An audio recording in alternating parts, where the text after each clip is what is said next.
Hey guys, tonight we're slipping through the heavy linen curtains of history into a world that the official records tried very hard to forget. You're standing in the cooling air of an Egyptian evening, somewhere around 1450 BCE, and the formal ceremonies of the day have finally ended. The throne room has emptied, the priests have retreated, the scribes have sealed their papyrus scrolls, but the palace is just waking up. You can hear it, the distant thrum of a drum, the gentle laughter echoing down a corridor lined with painted lotus columns, the soft padding of bare feet on limestone floors. This is the hidden nightlife of the pharaohs, and tonight you're going to experience what happened when the divine rulers of Egypt stepped out of their golden sandals and into something far more human, far more secret, and infinitely more interesting. The story may solve mysteries you never had an explanation for about why certain artifacts exist, why some tomb paintings were deliberately defaced, and why foreign ambassadors wrote such bewildered letters home. So, before you explore the story with me, please take a moment to help me subscribe to the channel, like and share this video, or maybe leave a comment below. But make sure you do it when you really like what I bring to you. Tell me where you're watching from tonight, or what you think ancient Egyptians would have made of our modern nightlife. I always love hearing from you. Now let's keep the lights as soft as possible. Turn on the fan for a gentle sound to help the story feel more emotional, and let's embark on tonight's journey together. You're walking now, following the sound of that music deeper into the palace complex. The sun has dropped below the western desert horizon, and the sky has turned that particular shade of indigo that only exists in dry climates. Deep, clear, studded with stars so bright they seem close enough to pluck. The temperature has finally become bearable after another scorching day. Your linen garment feels loose and comfortable against your skin. Somewhere nearby you catch the scent of roasting meat mingled with cinnamon and something floral you can't quite identify. The formal part of Pharaoh's day was exhausting, wasn't it? You watched from the shadows as he sat rigid on his throne for hours, receiving foreign delegations, settling disputes, performing religious ceremonies that required exact gestures and words. His false beard was strapped uncomfortably to his chin. His crook and flail had to be held at precise angles. Every movement was symbolic, every word weighted with divine authority. But that pharaoh, that living god, he's gone now. Or at least the performance of him has been carefully packed away like a costume after a play. You turn a corner and nearly collide with a servant carrying an enormous jar, one of those beautiful painted vessels with a pointed bottom designed to rest in a stand. He's moving quickly, purposefully, heading toward the western wing of the palace. You've been in that wing before during daylight hours. It's where the more private royal apartments are located, away from the administrative sections and the public courtyards. At night, though, it transforms into something else entirely. Here's something the hieroglyphs on temple walls never bothered to mention. Pharaohs got bored. Spectacularly, crushingly bored. Imagine being told from childhood that you're a living bridge between humanity and the gods, that your every action maintains cosmic order, that you must be perfect, untouchable, divine. Now imagine doing that every single day, with scribes recording your movements and priests analysing your words for theological significance. You'd want to blow off steam too, wouldn't you? And the pharaohs did, though they were very careful about how and where. The palace complex you're navigating isn't just a building, it's a small city unto itself. Historians still argue whether the primary purpose of these sprawling royal residences was administrative, residential, or ceremonial, but the answer is probably yes, all of the above, and then some. Massive mud brick walls encircle courtyards, gardens, workshops, storerooms and living quarters. During the day, hundreds of people move through these spaces, officials conducting state business, craftsmen creating royal regalia, servants maintaining the endless requirements of palace life, priests performing hourly rituals. But at night, certain sections of the palace essentially operated under different rules. You pass through a courtyard where the moonlight turns everything silver and shadow.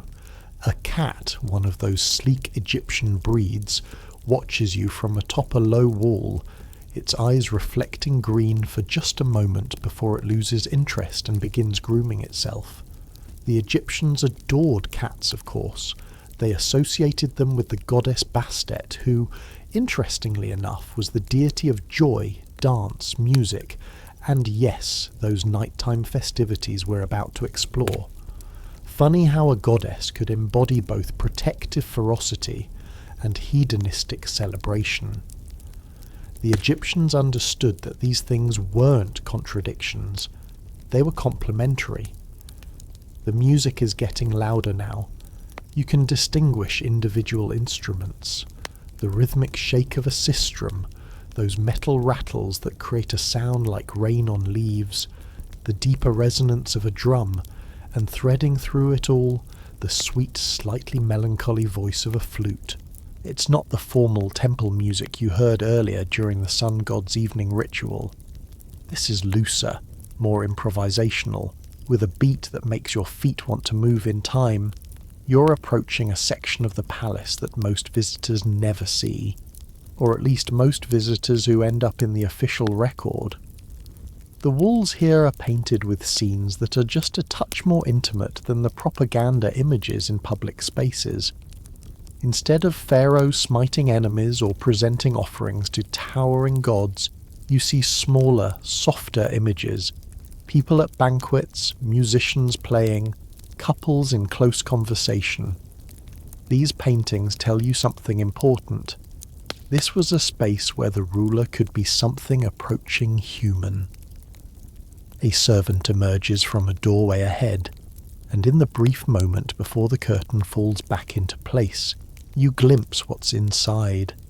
Lamplight, movement, the gleam of golden cups, and what might be laughter. Your heart beats a little faster. You're about to witness something that the ancient scribes, those meticulous record keepers who documented grain stores and tribute payments and military campaigns, chose to omit from their carefully carved histories. Why? Because some things were meant to be forgotten by morning. Some things existed only in the soft space between sunset and dawn, when even gods might be forgiven for acting mortal. The curtain parts, the music swells, and you step forward into the hidden nightlife of Pharaohs. You descend now, following a servant whose arms strain under the weight of that amphora, down a stone staircase that curves into the cooler depths beneath the palace. Your fingers trail along the wall, feeling the slight dampness that accumulates in any underground space, even in Egypt's arid climate. The temperature drops with each step, a welcome relief that makes you understand immediately why the ancient architects placed these chambers below ground. The music from above fades into a muffled whisper, replaced by the soft echo of footsteps and the occasional drip of water from somewhere in the darkness. These are the wine cellars of eternity, though that's perhaps too poetic a name for what are essentially storage vaults. But there's something eternal about them, isn't there? The rows upon rows of jars, some sealed with clay stoppers and marked with hieratic script noting their contents, vintage and origin. You can make out some of the labels in the flickering lamplight. Year 5, good wine of the Western River, one reads. Another, more intriguing, wine of the House of Aten, very good, for the king's relaxation. That last phrase, for the king's relaxation, appears more often than you might expect in a civilization supposedly obsessed with divine dignity.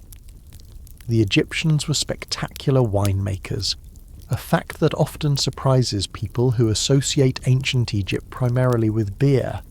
And yes, beer was the everyday beverage, the drink of workers and farmers, nutritious and relatively safe compared to Nile water that might carry all sorts of unpleasant parasites. But wine? Wine was luxury, sophistication, and for the pharaohs and their inner circles, wine was the preferred libation when the sun went down and formality dissolved like honey in warm water.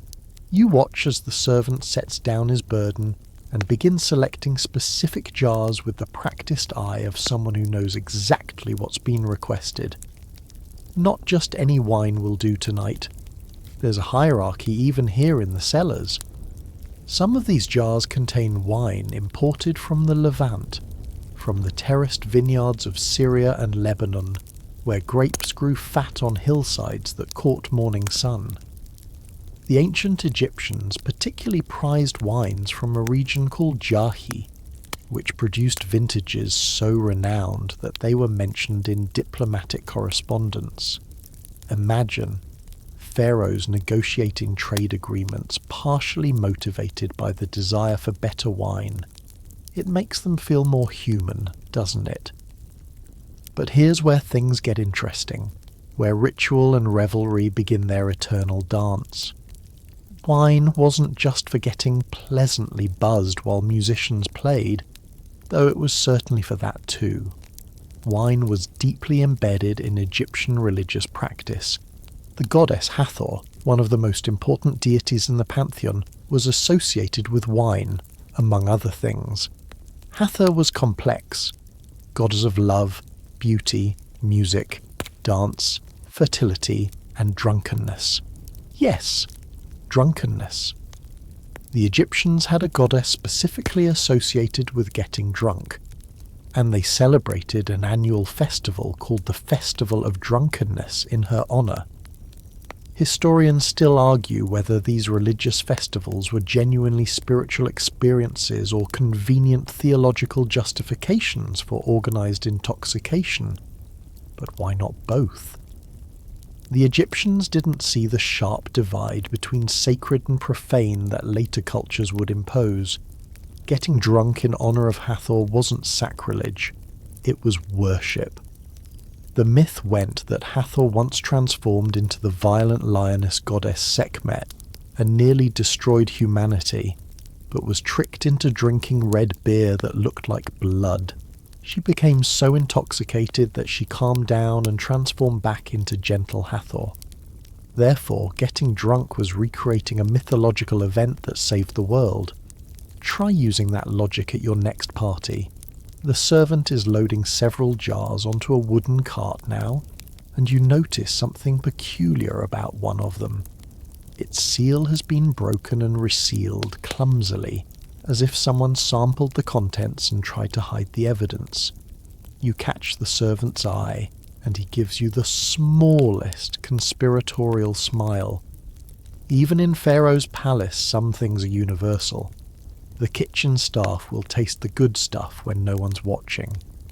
Down here in the cool darkness, surrounded by enough wine to float a small boat, you begin to understand the scale of royal consumption. These aren't just supplies for occasional ceremonial use. This is inventory for regular, ongoing nocturnal entertainment. Archaeological evidence from palace sites has revealed the staggering quantities of wine jars in storage areas, far more than could be explained by religious offerings alone. At Malkata, the palace complex built by Amenhotep III, excavations uncovered storage facilities that could hold thousands of wine jars.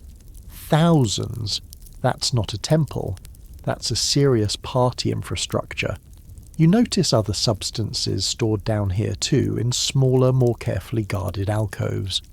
Clay vessels containing date wine, a sweeter, heavier intoxicant popular in later periods. Jars of honey, which when fermented produces mead. though the ancient Egyptians probably didn't call it that. And there, in the corner, what might be imported beer from Mesopotamia, brought across trade routes at considerable expense. The pharaohs were cosmopolitan in their tastes, sampling intoxicants from across the known world. But let's talk about something the ancient sources get oddly coy about. Exactly how drunk did pharaohs get? The artistic record shows us plenty of banquet scenes where guests are clearly intoxicated. There's a famous image from the tomb of Nebamun showing a party where one woman is being held up by servants while she vomits, which is perhaps the most honest depiction of revelry in all of ancient art. But Pharaoh himself? The official line was always that the divine king maintained perfect composure, a few ritual sips of wine at most. The unofficial reality, glimpsed in more private tomb paintings and hinted at in literary texts, suggests otherwise. There's a Middle Kingdom text called the Instruction of Any that warns against drinking too much beer, noting that you fall down, you break your limbs, and no one extends a hand to you. The text specifically mentions that such behaviour is unbecoming even in the presence of superiors, which implies that superiors definitely witnessed and possibly participated in such activities. The servant wheels his cart toward the stairs, and you follow, but not before taking one last look at these vaults. Somewhere in the shadows, another worker is opening a jar, and the sharp, slightly sour smell of wine wafts through the underground chamber. It's not the refined bouquet of a modern vintage. Ancient wine was often mixed with honey, spices, even tree resin to preserve it and mask off flavours. It probably tasted somewhere between wine and sangria, sweet and spiced and considerably more alcoholic than the average Egyptian was accustomed to. As you climb back toward the palace proper, you consider the beautiful hypocrisy of it all. By day, Pharaoh was the embodiment of Ma'at, cosmic order, balance, justice, truth. By night, he was carrying on the ancient and honourable tradition of humans everywhere, finding ways to temporarily escape the weight of consciousness. The wine made it possible. The rituals made it acceptable, and the darkness made it forgettable, at least officially. You emerge from the cellar into the warm night air, and the music is louder now, pulling you forward. The wine is on its way to wherever the evening's festivities are unfolding. Time to follow it. You follow the sound through a series of interconnected chambers, each one drawing you deeper into the palace's private heart. The music wraps around you like silk, hypnotic, insistent, utterly unlike anything you'd hear in the formal temple ceremonies. There's a sensuality to it, a pulse that seems to echo your own heartbeat, or perhaps it's making your heartbeat match its rhythm. You can't quite tell anymore, and somehow that feels exactly right. You round a corner, and there they are. The musicians in the shadows, the ones whose names rarely appeared in official records but whose presence made the entire nocturnal world of the pharaohs possible. They're arranged in a semicircle, some seated on low stools, others standing, all of them focused on their instruments with an intensity that borders on trance. The lamplight catches the gleam of bronze and the curve of polished wood, casting long shadows that dance on the painted walls behind them.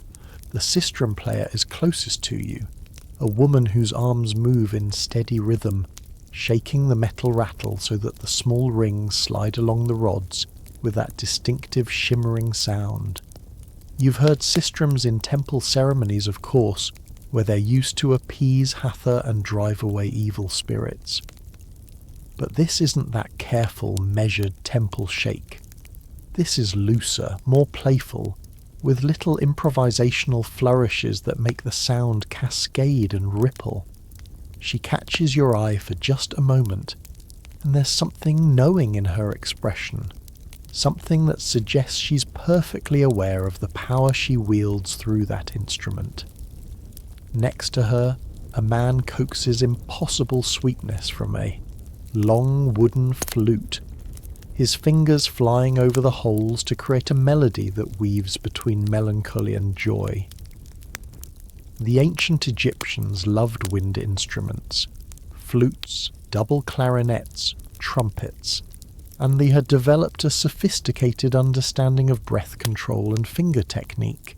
This musician demonstrates that expertise now, bending notes in ways that make the music feel almost vocal, as if the flute itself is singing words just beyond your comprehension. The real heartbeat of this ensemble, though, comes from the drummers. Yes, plural, because there are 3 of them creating an interlocking rhythm that feels almost mathematical in its complexity. One plays a large drum that he's positioned between his knees, striking it with his palms to produce deep, resonant thuds that you feel in your chest. Another has a smaller frame drum and she's doing something fascinating with it, tilting it as she strikes so that the sound varies from sharp smacks to warmer, mellower tones. The third is playing what looks like a pair of small clay drums, creating rapid-fire patterns that fill the spaces between the larger beats. Historians still argue whether ancient Egyptian music used complex polyrhythms or primarily simple, repetitive patterns. But listening to this, you'd bet everything on complexity. These musicians aren't just keeping time, they're having a conversation through rhythm, each drummer responding to and anticipating the other's choices. It's the kind of musicianship that takes years to develop, which tells you something important. These aren't slaves or conscripts pressed into service. These are professionals, specialists whose skills were valuable enough to maintain positions in the royal household. And they were well compensated too. Documents from various periods list the rations and payments given to court musicians: bread, beer, meat, linen, even land grants in some cases. A musician in Pharaoh's personal ensemble wasn't living in poverty. They were part of the elite service class with security and status that most Egyptians could only dream of, but they also lived in a strange shadow world, present at the most intimate gathering of power yet somehow invisible in the official record. Their names don't appear in the grand historical inscriptions. You won't find them carved on temple walls or mentioned in royal decrees, but without them, those nocturnal gatherings simply couldn't happen. Now a lyre player joins the ensemble, adding another layer to the sonic tapestry. Her instrument is beautiful, an arched wooden frame with strings that catch the lamplight like strands of gold. Actually, knowing the pharaoh's resources, some of those strings might actually be gold wire.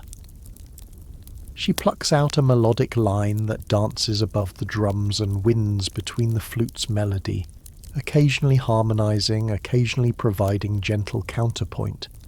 The sound is somewhere between a harp and a guitar, resonant and warm. Here's something delightful that archaeology has revealed. The ancient Egyptians sometimes drew little cartoons on pottery shards, and several of these ostraca show animals playing musical instruments. Cats with sistrums, donkeys with lyres, crocodiles with flutes. It's ancient Egyptian humour, and it tells us that musicians and their craft were familiar enough to be subjects of gentle mockery. There's one particularly charming image of a mouse standing on its hind legs, playing a guitar-like instrument while a cat dances. The subversion is delicious.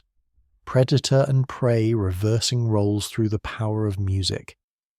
But these human musicians before you aren't subjects of mockery. They're revered, at least in this shadowy nighttime context. You watch as servants move among them, offering cups of wine, ensuring they're comfortable. The musicians accept these offerings without breaking rhythm, which is a trick in itself. They're performing what might be their third or fourth set of the evening, and they'll likely continue until dawn if that's what's required. This is their work, but it's also their art, and you can see in their faces that distinction between labour and craft has blurred into something transcendent.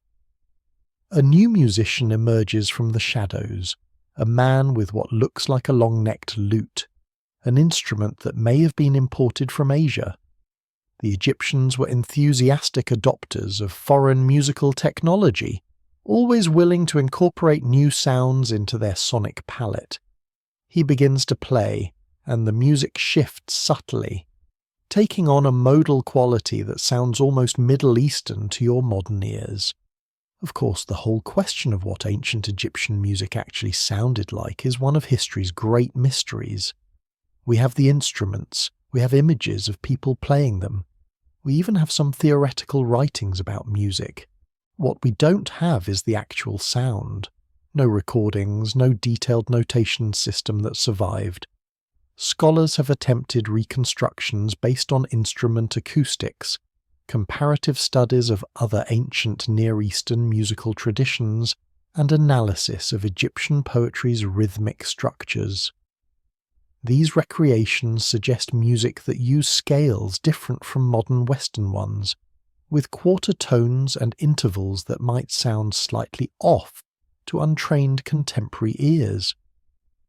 But standing here, listening to this ensemble create their hypnotic soundscape, you're not thinking about academic reconstructions. You're just feeling it. The way the rhythm makes your body want to move, the way the melody seems to bypass your conscious mind and speak directly to something older and deeper. There's a sudden shift in the music now. The tempo increases, the drums become more insistent, and the melodic instruments begin a call and response pattern that feels almost ritualistic. Several of the musicians begin to vocalize, not words exactly, but rhythmic syllables that add yet another layer to the complex weave of sound.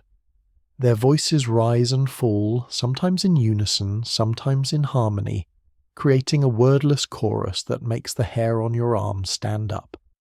And then you see them, the dancers, emerging from doorways and alcoves as if summoned by the music itself, which, in a sense, they were. Their movements are fluid, deliberate, and you realize the evening is shifting into a new phase. The musicians have been laying the foundation, building the atmosphere, and now the real spectacle is about to unfold. But we'll get to the dancers in a moment. First, breathe. Let the music settle into your bones. Notice how the lamplight flickers in time with the rhythm, how the shadows pulse and sway. Down here in these private chambers, removed from the world of daylight rules and divine performances, music is creating a different kind of sacred space, one where the pharaohs could remember what it felt like to be merely wonderfully human. You step through an archway and suddenly the air changes, becomes heavier, sweeter, almost intoxicating in itself. You've entered the perfume gardens after dark and your senses are immediately overwhelmed in the most pleasant way imaginable. The moon hangs fat and silver above you, illuminating paths that wind between raised beds of flowers and herbs, ornamental pools that reflect starlight, and trees whose branches create pockets of deeper shadow. But it's the smell, gods, the smell, that stops you in your tracks and makes you understand why the ancient Egyptians believed fragrance was the sweat of the gods. The garden isn't empty. As your eyes adjust to the moonlight, you begin to discern figures moving between the plantings, sitting on benches half hidden by flowering vines, standing in small groups near the pools. Voices drift toward you, low and intimate, occasionally punctuated by laughter. This is where Pharaoh's court comes to breathe air that isn't heavy with the weight of state business, to have conversations that will never be recorded by scribes hovering with sharpened reed pens. You walk forward, and the first scent that hits you is lotus, that iconic Egyptian flower whose blooms close at night but whose perfume intensifies in the darkness.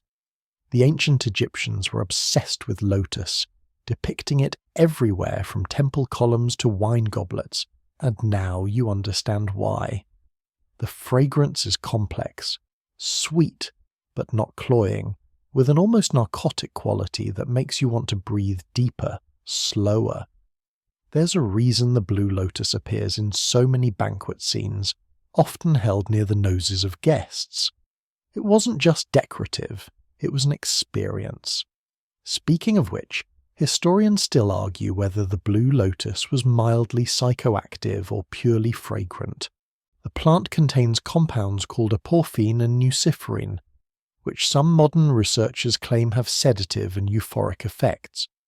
Others insist the concentrations are too low to matter, that any effects were purely placebo or the result of alcohol consumption.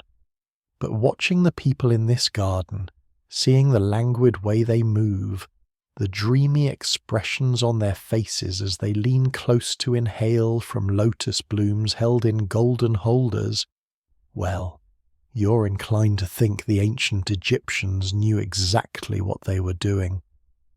You pass a raised bed planted with what looks like mandrake, those plump purple fruits gleaming in the moonlight. The mandrake was called the love plant in ancient Egypt, associated with fertility and desire, and it appears frequently in contexts that the Egyptologists of the Victorian era found deeply uncomfortable. The plant's scent is musky, earthy, and strangely compelling. Modern analysis confirms that mandrake contains tropane alkaloids with genuine psychoactive properties, including sedation and hallucination in sufficient doses. Whether the ancient Egyptians consumed it or simply enjoyed its fragrance is another of those debates that will probably never be fully resolved. But the fact that they cultivated it in gardens specifically designed for nighttime entertainment is suggestive, isn't it? Near a reflecting pool, you spot a group gathered around what appears to be a small brazier. As you approach, you realize they're burning incense, not the temple-grade frankincense and myrrh reserved for religious ceremonies, but something else, something that produces a smoke that's thick and sweet and makes your head feel pleasantly light.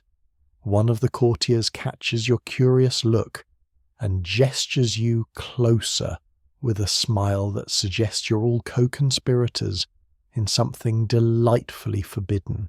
The ancient Egyptians were master perfumers, perhaps the finest in the ancient world. They understood that scent was a form of power, a way to transform mood and consciousness without speaking a word. The famous Kefi incense, whose recipe survives in temple inscriptions, was a complex blend of 16 ingredients including honey, wine, raisins, frankincense, myrrh, juniper, and various flowers. Temple texts claimed it had the power to induce prophetic dreams, ease anxiety, and generally brighten the mind. Modern recreations of Kefi have confirmed it produces a rich, complex smoke that is indeed rather mind-altering, though whether that's chemistry or atmosphere is hard to say. But the perfumes in these gardens weren't just about incense. The Egyptians were pioneers in extracting and preserving floral essences, creating perfumed oils and unguents that were applied liberally to skin and hair. You watch as a servant moves through the garden offering small alabaster jars to the guests. Each person takes a bit of the precious substance inside and rubs it on their wrists, necks, behind their ears. The mingled fragrances create a cloud of scent that shifts and evolves as different perfumes interact with each person's skin warmth. There's something almost democratic about these perfume gardens, at least within the restricted circle allowed access to them. Yes, Pharaoh might be here somewhere in the shadows, but in darkness and fragrance hierarchies soften. You notice a high-ranking official in close conversation with someone who might be a musician, their heads bent together over a flowering shrub. A priestess, you recognize her from temple ceremonies earlier, is laughing with what appears to be a foreign envoy, both of them holding lotus blooms.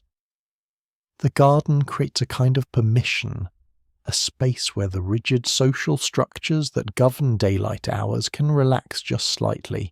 You find yourself drawn to a particularly dense section of plantings where the moonlight barely penetrates. Here grow the night-blooming flowers, the ones that wait for darkness to reveal their glory.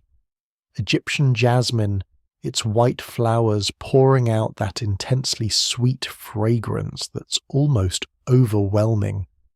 Desert roses, their thick stems holding delicate pink blooms, and something you don't immediately recognize, a climbing vine with pale flowers that seem to glow in the darkness, releasing a scent that's green and mysterious and makes you think of secret things. Archaeological evidence from palace sites confirms these gardens existed.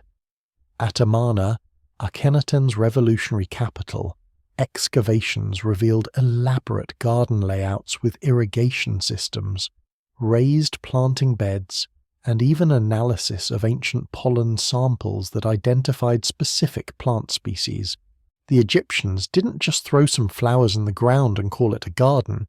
They designed these spaces with the precision they applied to temple architecture. Water features were positioned to catch moonlight. Paths were arranged to create secluded alcoves. Certain plants were grouped for their complementary fragrances. A woman passes you, and in her wake comes a perfume so exquisite it makes you turn to watch her go. She's wearing a cone on her head, one of those mysterious objects that appear in countless banquet scenes, but whose exact nature scholars still debate.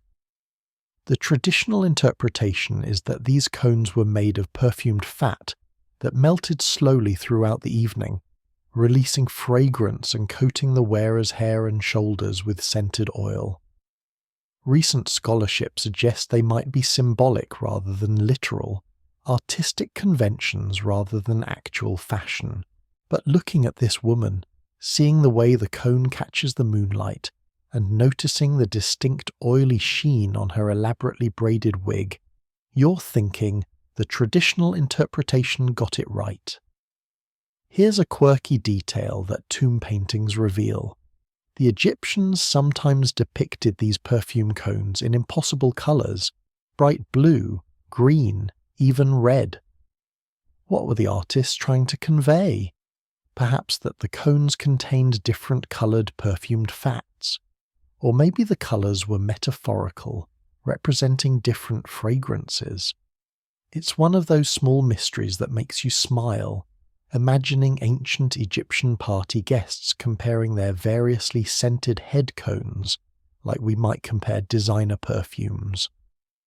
You settle onto a bench near a small pool where lotus flowers float, their petals closed for the night, but their pads creating dark circles on the water's silver surface.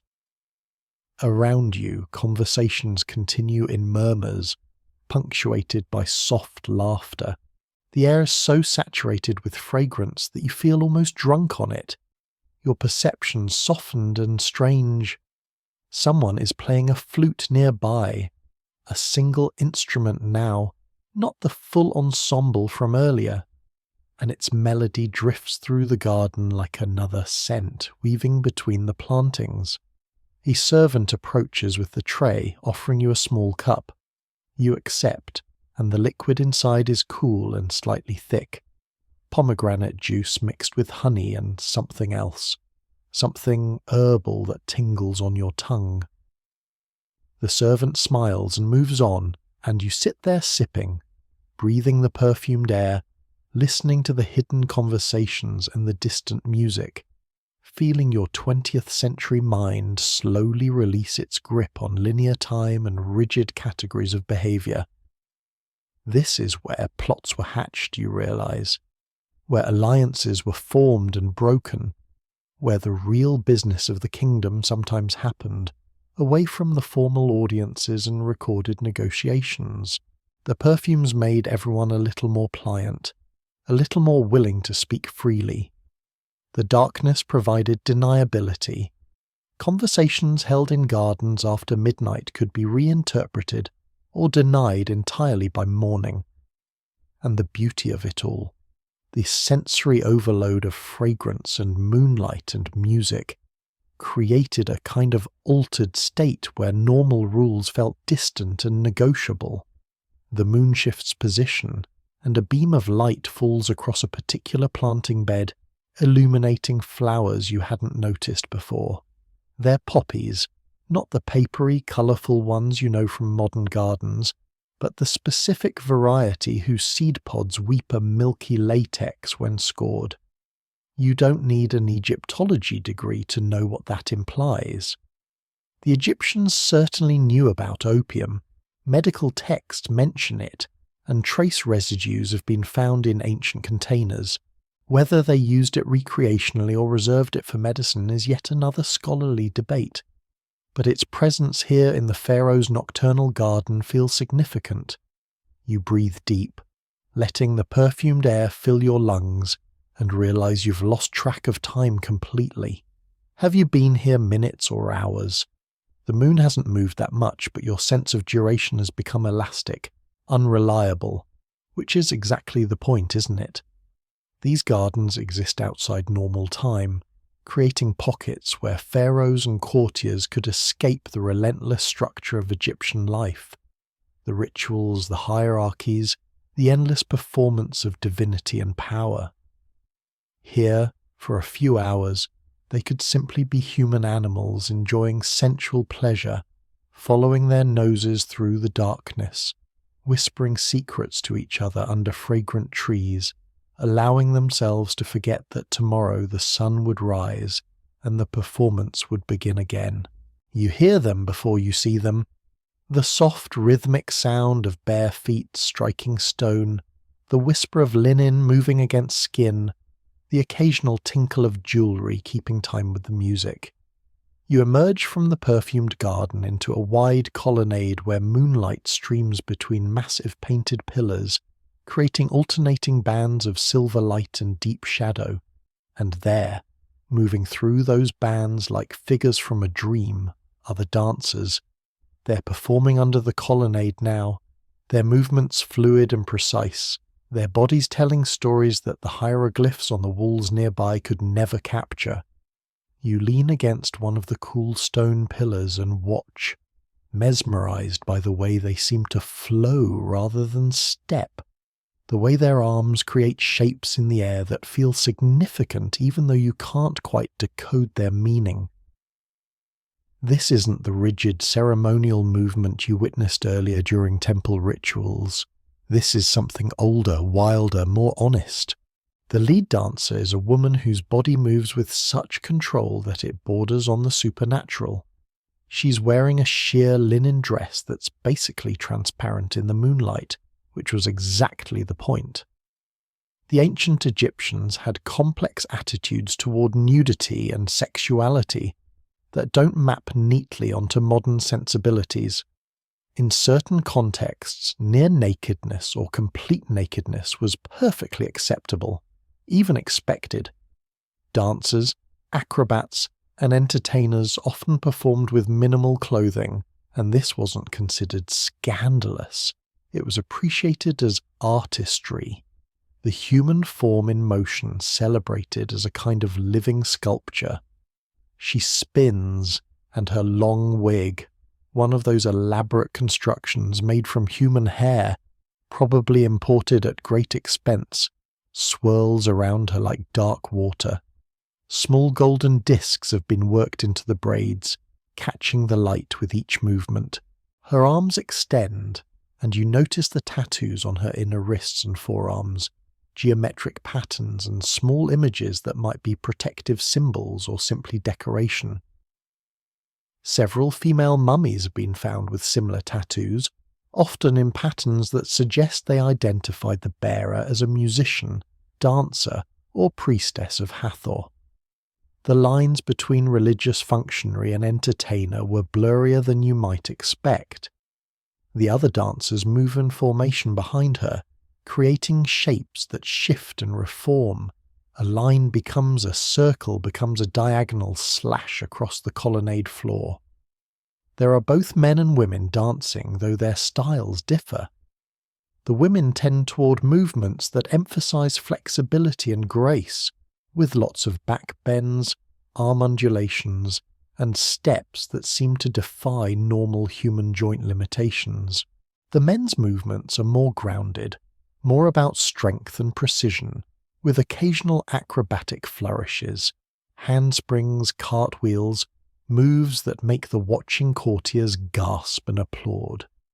Historians still argue whether ancient Egyptian dance was primarily ritualistic or entertainment-focused, but watching this performance, you'd say it's definitely both and neither.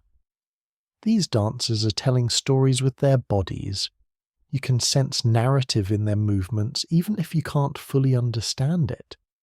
There's a sequence where the lead dancer seems to enact a transformation, her movements starting slow and earthbound, then gradually becoming lighter, more elevated, until she's spinning with her arms raised toward the night sky. Is she becoming a goddess, transforming into a bird, representing the soul's journey after death?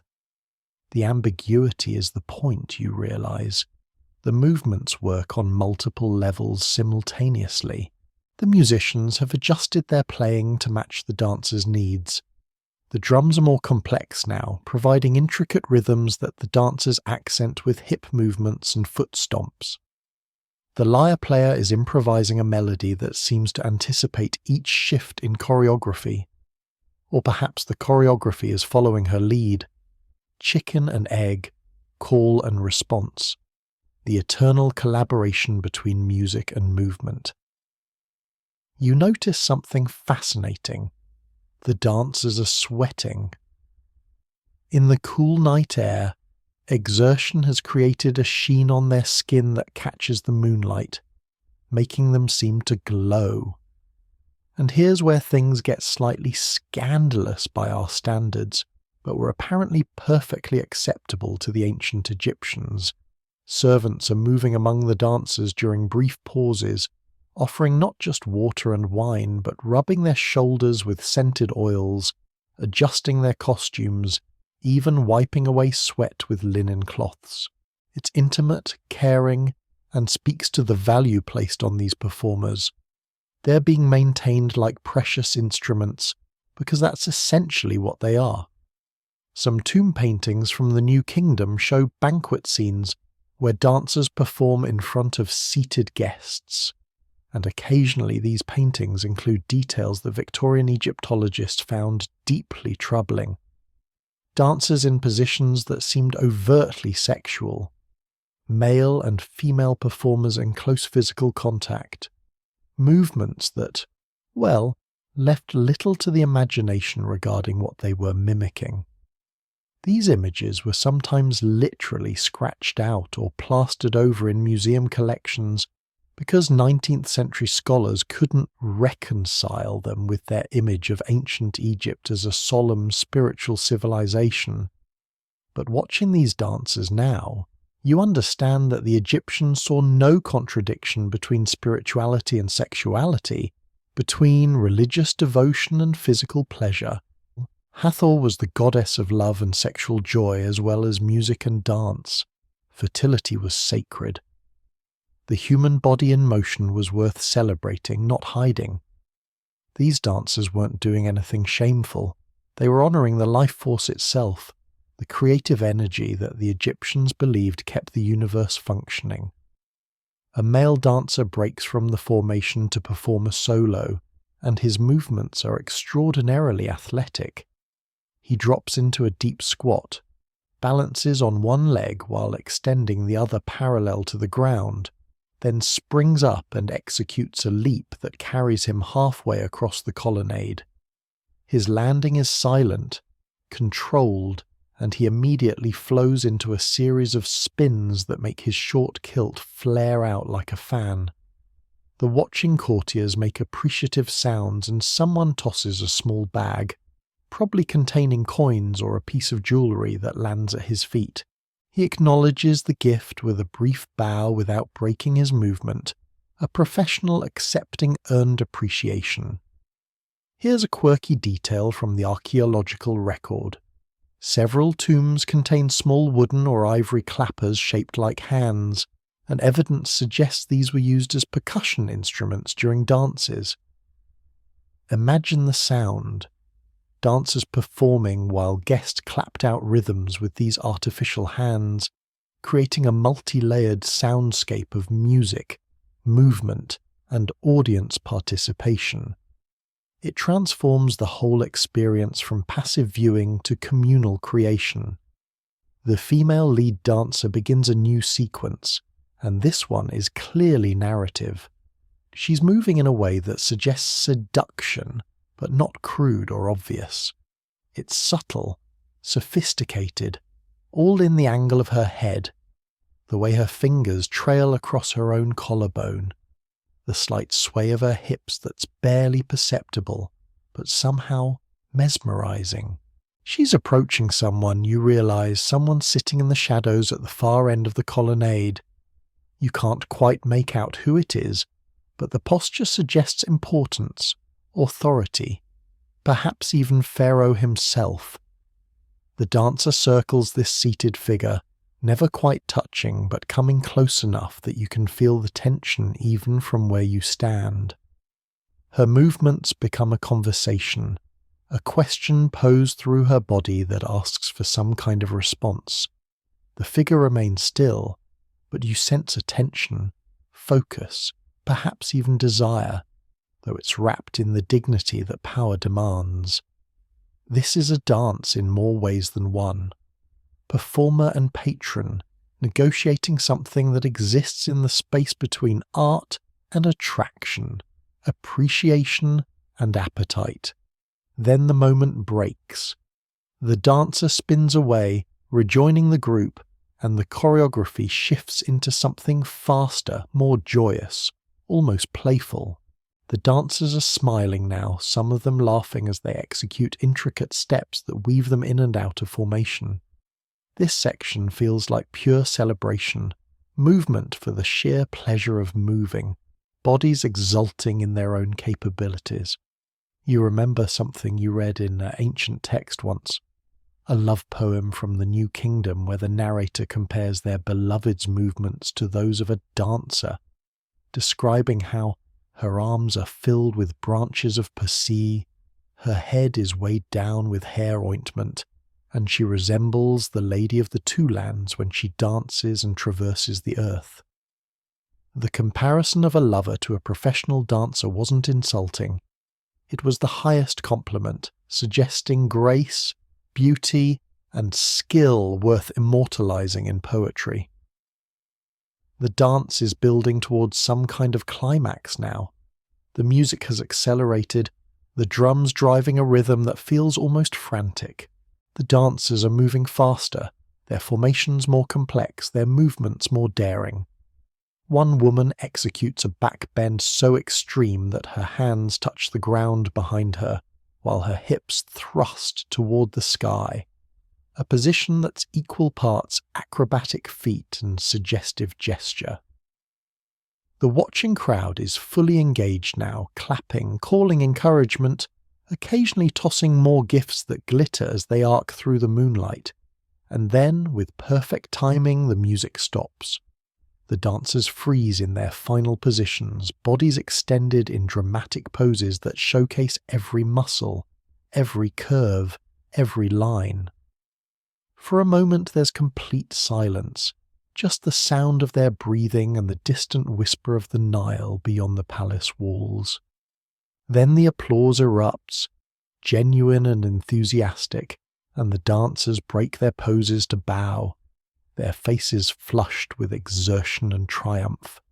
They've done their job. They've transported everyone present out of ordinary consciousness and into something heightened, something that exists between reality and dream. The dancers file out slowly, accepting praise and gifts from the courtiers they pass, and you watch them go with something like reverence. These are artists, craftspeople who've honed their skills through years of training, and tonight they've created something ephemeral and perfect, a performance that will exist only in memory, never recorded, never carved into stone, but no less real for its impermanence.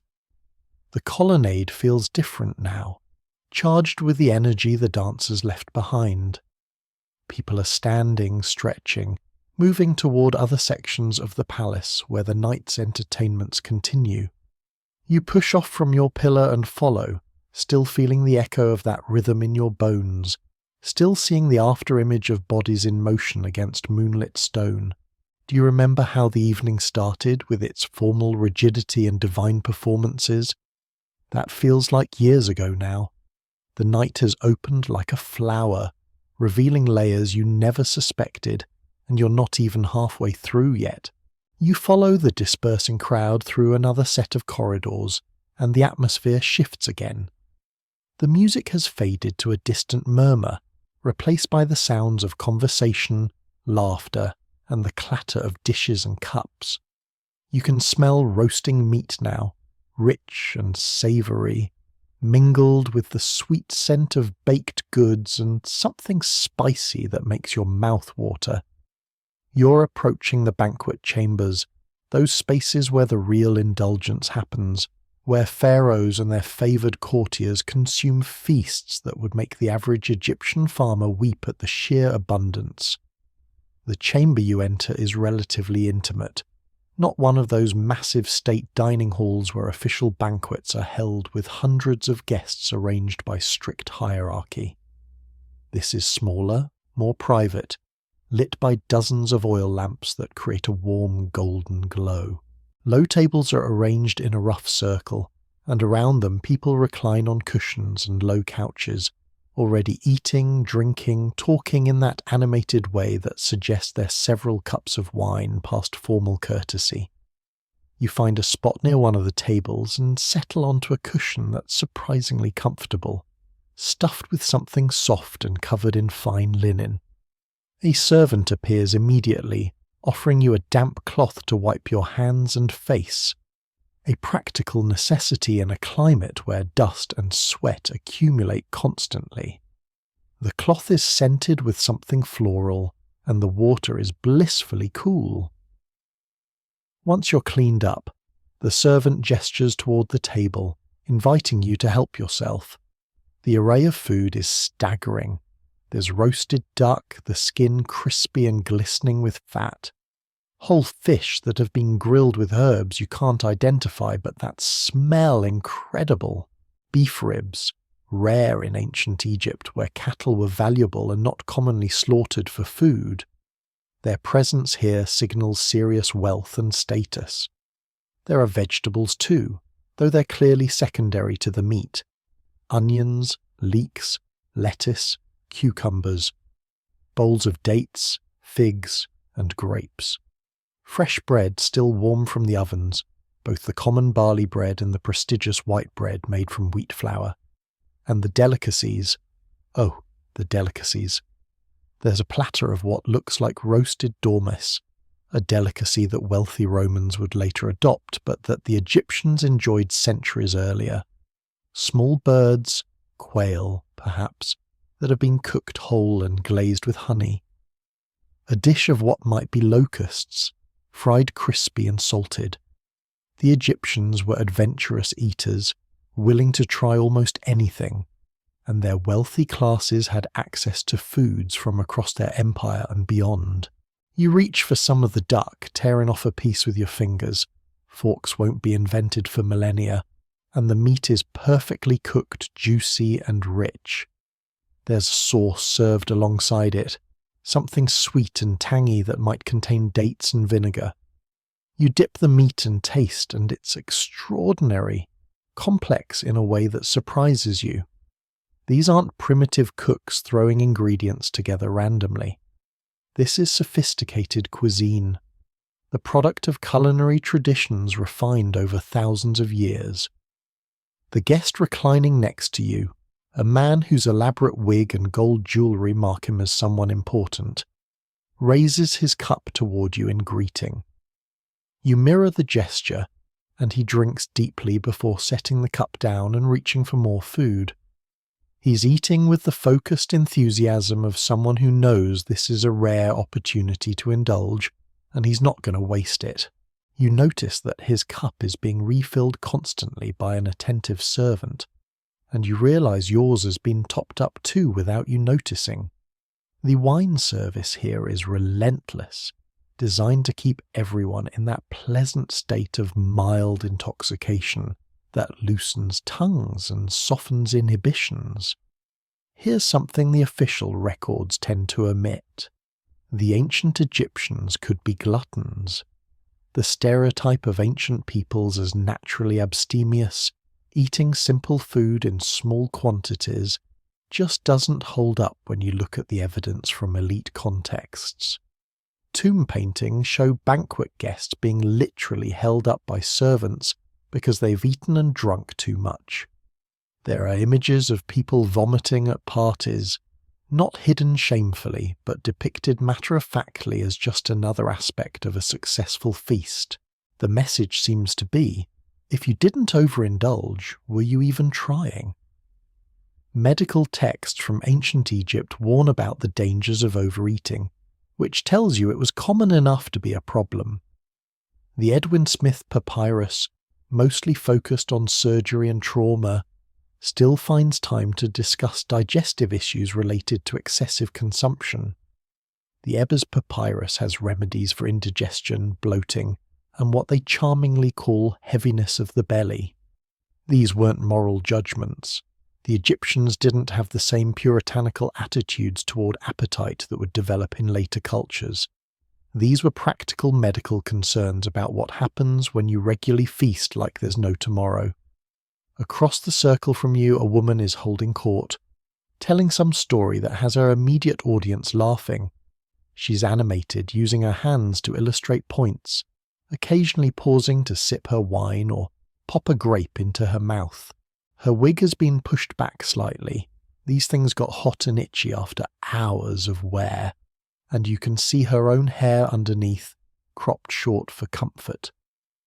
She's wearing that cone of perfumed fat on her head, and it has indeed melted somewhat, leaving glistening streaks down her twig and shoulders.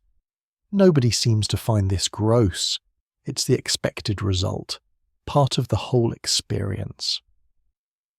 A servant appears with another platter, this one piled high with something that makes everyone nearby exclaim with pleasure. It's pastries of some kind, shaped into elaborate forms, spirals, animals, geometric patterns, and drizzled with honey that catches the lamplight. The ancient Egyptians loved sweets, and they had access to honey as their primary sweetener, which they used liberally. These pastries might contain dates or figs or nuts, bound together with honey and shaped before baking. You take one, it's still warm, and bite into sweetness that's almost overwhelming, rich and sticky and absolutely delicious. Historians still argue whether the ancient Egyptian elite suffered from the same metabolic diseases that plague modern overconsumers of sugar and fat. Mummy studies have revealed evidence of atherosclerosis, suggesting that at least some wealthy Egyptians did indeed pay a price for their dietary excess. CT scans of mummies have shown calcified arteries, suggesting diets high in saturated fat. Some mummies show evidence of dental problems related to honey consumption, cavities, abscesses, general decay. But these health issues seem to have been accepted as the price of living well. Better to feast and suffer consequences than to deny yourself pleasure out of fear. The conversation around you has turned to politics, as it inevitably does when powerful people gather in informal settings. You hear fragments, discussion of tribute from Nubia, concerns about Hittite movements in the north, gossip about a provincial governor whose loyalty is questioned. This is where real information gets exchanged, away from the formal audiences where every word might be recorded. The wine has loosened lips, the food has created a sense of abundance and security, and people are saying things they'd never dare speak in daylight. You notice something interesting about the serving staff. They're not invisible exactly. The ancient Egyptians didn't pretend their servants were furniture, but they move with practiced discretion, appearing with fresh platters or full wine jugs exactly when needed, removing empty dishes before they become intrusive. Some of them are quite young, teenagers probably, and they're learning their trade by watching the more experienced servers. This is skilled work, understanding the rhythm of a feast, anticipating needs before they're voiced, managing the flow of food and drink to keep everyone satisfied but not overwhelmed too quickly. A musician has appeared. Just one. A young man with a small harp sitting in a corner and providing gentle background music. It's not the driving, hypnotic sound from earlier. This is quieter, more suited to conversation, occasional melodic phrases that drift through the room without demanding attention. Between songs you hear him sip from a cup that's been placed beside him. Even the entertainment staff gets to participate in the abundance, it seems. Someone at your table has started telling a joke, and you catch the punchline, and that's why you never trust a scribe with your beer. The laughter is genuine and loud, the kind that comes from shared cultural knowledge that you don't fully possess. But the mood is infectious, and you find yourself smiling anyway. These are people relaxing, enjoying themselves, temporarily freed from the weight of their responsibilities and roles. For these few hours, the high priest can tell dirty jokes, the treasury official can gossip like a housewife, and the military commander can admit to being afraid of mice. The darkness and the wine and the food create a kind of immunity, a space where normal rules don't fully apply. The food keeps coming. You've lost count of how many courses there have been, how many different dishes you've sampled. There's a wonderful moment when servants bring in a whole roasted pig, which wasn't common in Egyptian cuisine but sometimes appeared at special feasts, and everyone applauds as if witnessing a theatrical performance. The pig is carved with ceremony, the choicest pieces going to whoever that figure in the shadows is, the one the dancer approached earlier, the one who hasn't moved or spoken, but whose presence seems to anchor the entire gathering. A woman near you has fallen asleep or passed out. It's hard to tell which. She's slumped against her cushions, her cup tilted at an angle that would spill if there were anything left in it. Nobody seems concerned. A servant gently removes the cup and arranges a light cover over her. She'll sleep it off and wake up with a headache, but that's tomorrow's problem. Tonight is for excess, for pushing boundaries, for seeing how much pleasure can be extracted from one evening before dawn arrives with its demands and responsibilities. You reach for another piece of bread, tear it, dip it in one of the many sauces arrayed on the table. The conversation has fragmented now into multiple smaller discussions, people leaning close to speak more privately, occasionally breaking into laughter or exclamations. The harpist continues his gentle playing. Servants continue their choreographed dance of service, and somewhere outside these walls the majority of Egyptians sleep in mud brick houses, their evening meal having consisted of bread, onions and beer if they were lucky. The inequality is stark, impossible to ignore once you think about it. But nobody here is thinking about it. That's the point of nights like this, to create a bubble where the outside world, with its hierarchies and struggles and harsh realities, simply doesn't exist. Inside this bubble, there's only abundance, pleasure, the warmth of lamplight and wine and human company. Tomorrow the bubble will burst as it always does.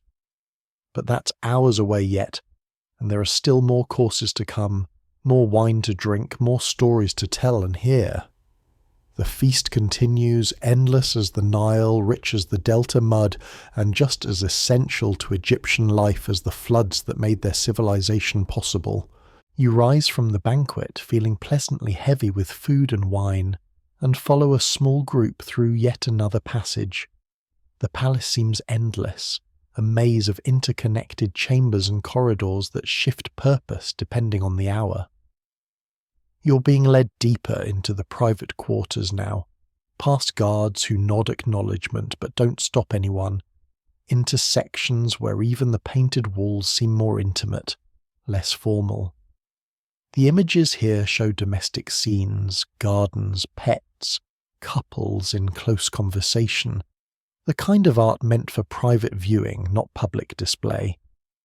You've entered the harem quarters, though that word carries connotations that don't quite fit the ancient Egyptian reality. This isn't the locked, guarded prison of later Ottoman imagination.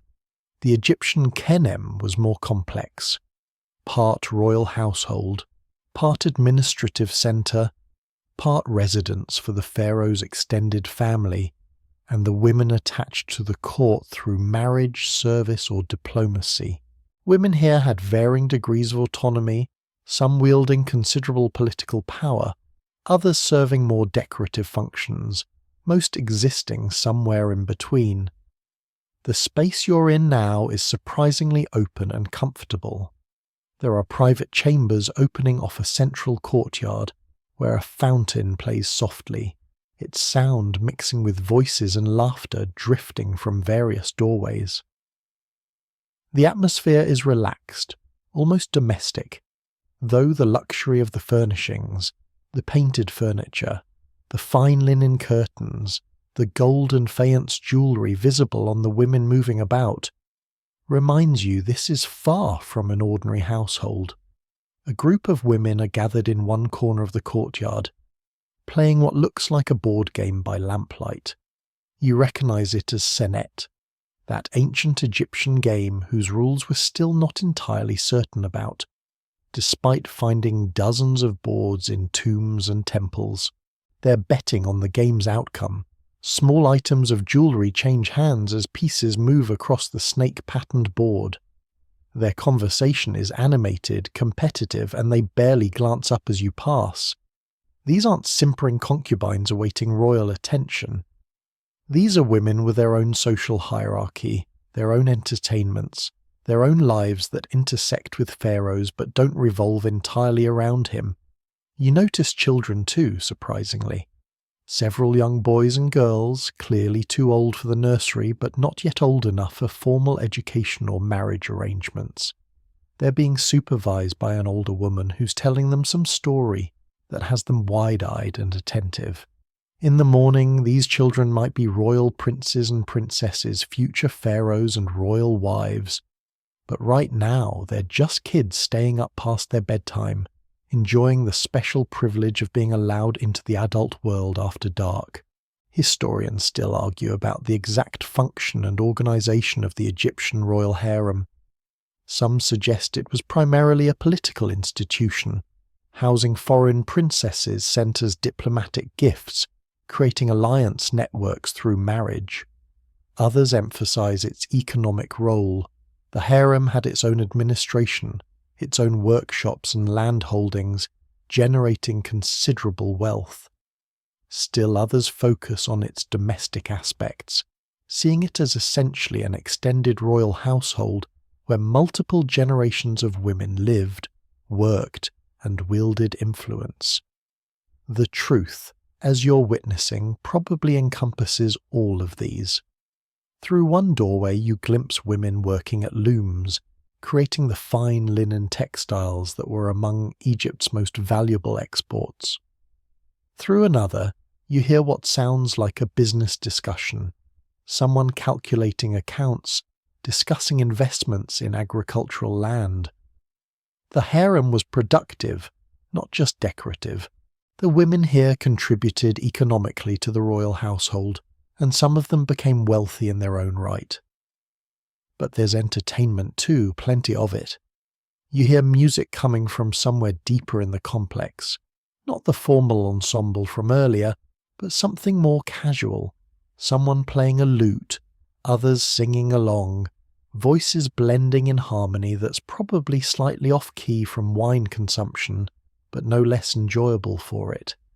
You follow the sound and find yourself in a chamber where a dozen or so women are gathered, some playing instruments, others simply listening, all of them relaxed and comfortable in each other's company. The intimacy here is striking. These women touch each other casually, an arm around a shoulder, heads leaning together, hands held during conversation. Some of the tomb paintings from ancient Egypt show similar scenes, women in close physical proximity, their body language suggesting deep friendship or perhaps more. The Egyptians didn't have the same anxieties about physical affection between women that would develop in later, more repressed cultures. Female friendships were celebrated, depicted in art, even mentioned in texts as important relationships worth maintaining and honouring. A young woman notices you and gestures for you to sit. She's perhaps 20, with the kind of classical beauty that tomb painters spent their careers trying to capture. Almond-shaped eyes enhanced with kohl, a graceful neck adorned with a collar of faience beads, hair arranged in hundreds of tiny braids that must have taken hours to create. She hands you a cup, more wine, always more wine, and asks where you've been tonight, what you've seen. Her manner is friendly, curious, with none of the wariness you might expect from someone in her position.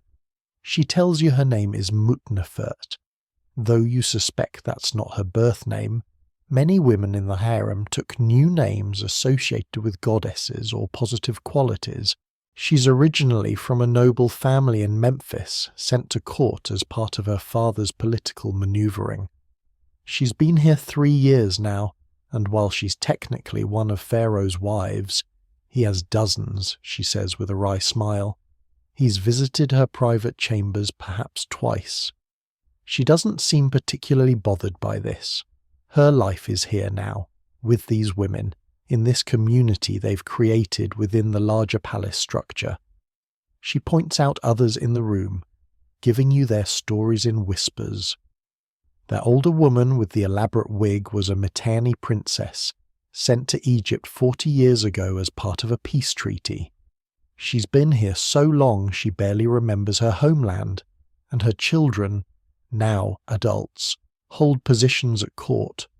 The girl barely past puberty sitting quietly in the corner is the newest arrival, still adjusting to palace life, being mentored by the others. The striking woman playing the lute is a commoner, brought to court because her musical skills came to royal attention. Her presence here demonstrates that the harem wasn't purely aristocratic. Talent and beauty could earn entrance too. There's plotting happening here, Mutnefert admits cheerfully. Of course there is. When you gather this many ambitious women in close proximity, all of them with their own agendas and the futures of their children to secure, politics becomes inevitable. Who has Pharaoh's favour this month? Whose son might be chosen as heir? Which woman has the ear of the Queen Mother, who often wielded more real power than the king's younger wives? These questions matter intensely, and alliances shift constantly. But right now, tonight, in this lamplight chamber with wine flowing and music playing, the politics are set aside. These women are simply enjoying each other's company, taking advantage of the informal atmosphere that darkness permits. Someone tells a joke that's filthy enough to make you blush, and the room erupts in laughter. Someone else responds with an even cruder story, and the laughter doubles. These aren't delicate flowers protected from life's realities. These are sophisticated women who understand power, sex, politics, and human nature, and they're not afraid to acknowledge any of it. A servant appears with a tray of snacks, dates stuffed with nuts, small honey cakes, sliced melon. The women take what they want without interrupting their conversation. You notice the servant is male, young and attractive, and the women treat him with casual familiarity that suggests he's more than just staff. One woman runs her hand along his arm as he passes, murmuring something that makes him smile. He responds with something equally flirtatious before moving on. The dynamics here are complex, fluid, not easily categorized by later moral frameworks. Here's something that makes Victorian Egyptologists uncomfortable. There's good evidence that sexual relationships within the harem weren't limited to Pharaoh and his wives. Women formed partnerships with each other, servants became lovers, visiting officials might be entertained in ways that went beyond conversation. The Egyptians had a relatively pragmatic attitude towards sex. It was natural, pleasurable, and as long as certain protocols were maintained, legitimate heirs clearly identified, public propriety observed, private behaviour was largely private business. The conversation has turned to complaints now, the universal language of people stuck in the same institution together. Someone's chambers are drafty. The new overseer is too strict about the wine rations. That visiting diplomat from Babylon has wandering hands and nobody wants to entertain him. The grievances are petty and real and very human, reminding you that beneath the jewels and fine linen, these are just people navigating the complexities of communal living. Mutnefert asks if you've seen the children's performance yet, and when you look confused, she explains that the harem children are preparing a theatrical piece they'll perform for Pharaoh next week. They've been rehearsing for months, and tonight they're doing a final run-through. Would you like to watch? The invitation feels genuine, and you nod, curious about what passes for children's theatre in ancient Egypt. She leads you to another chamber where a small audience has gathered, mothers and guardians mostly, plus a few of the musicians who've apparently been recruited to provide accompaniment. The children are in costume, wearing simplified versions of adult clothing and holding props that look homemade but charming. There are maybe a dozen of them, ranging from perhaps 5 years old to early teens, all looking nervous and excited in that universal way of young performers about to go on stage. The piece they perform is a mythological story. You recognize elements of the Osiris myth, though simplified, and with some creative liberties that probably wouldn't pass theological muster. One boy plays Osiris with great solemnity, another is set with cartoonish villainy, and a girl of perhaps 8 embodies Isis with surprising emotional depth. They've clearly rehearsed their movements and lines, and despite a few fumbled moments and forgotten words, they deliver the story with earnest commitment that's genuinely moving. The adult audience is supportive but not uncritical. When the performance ends, they applaud enthusiastically, but then they offer suggestions for improvement.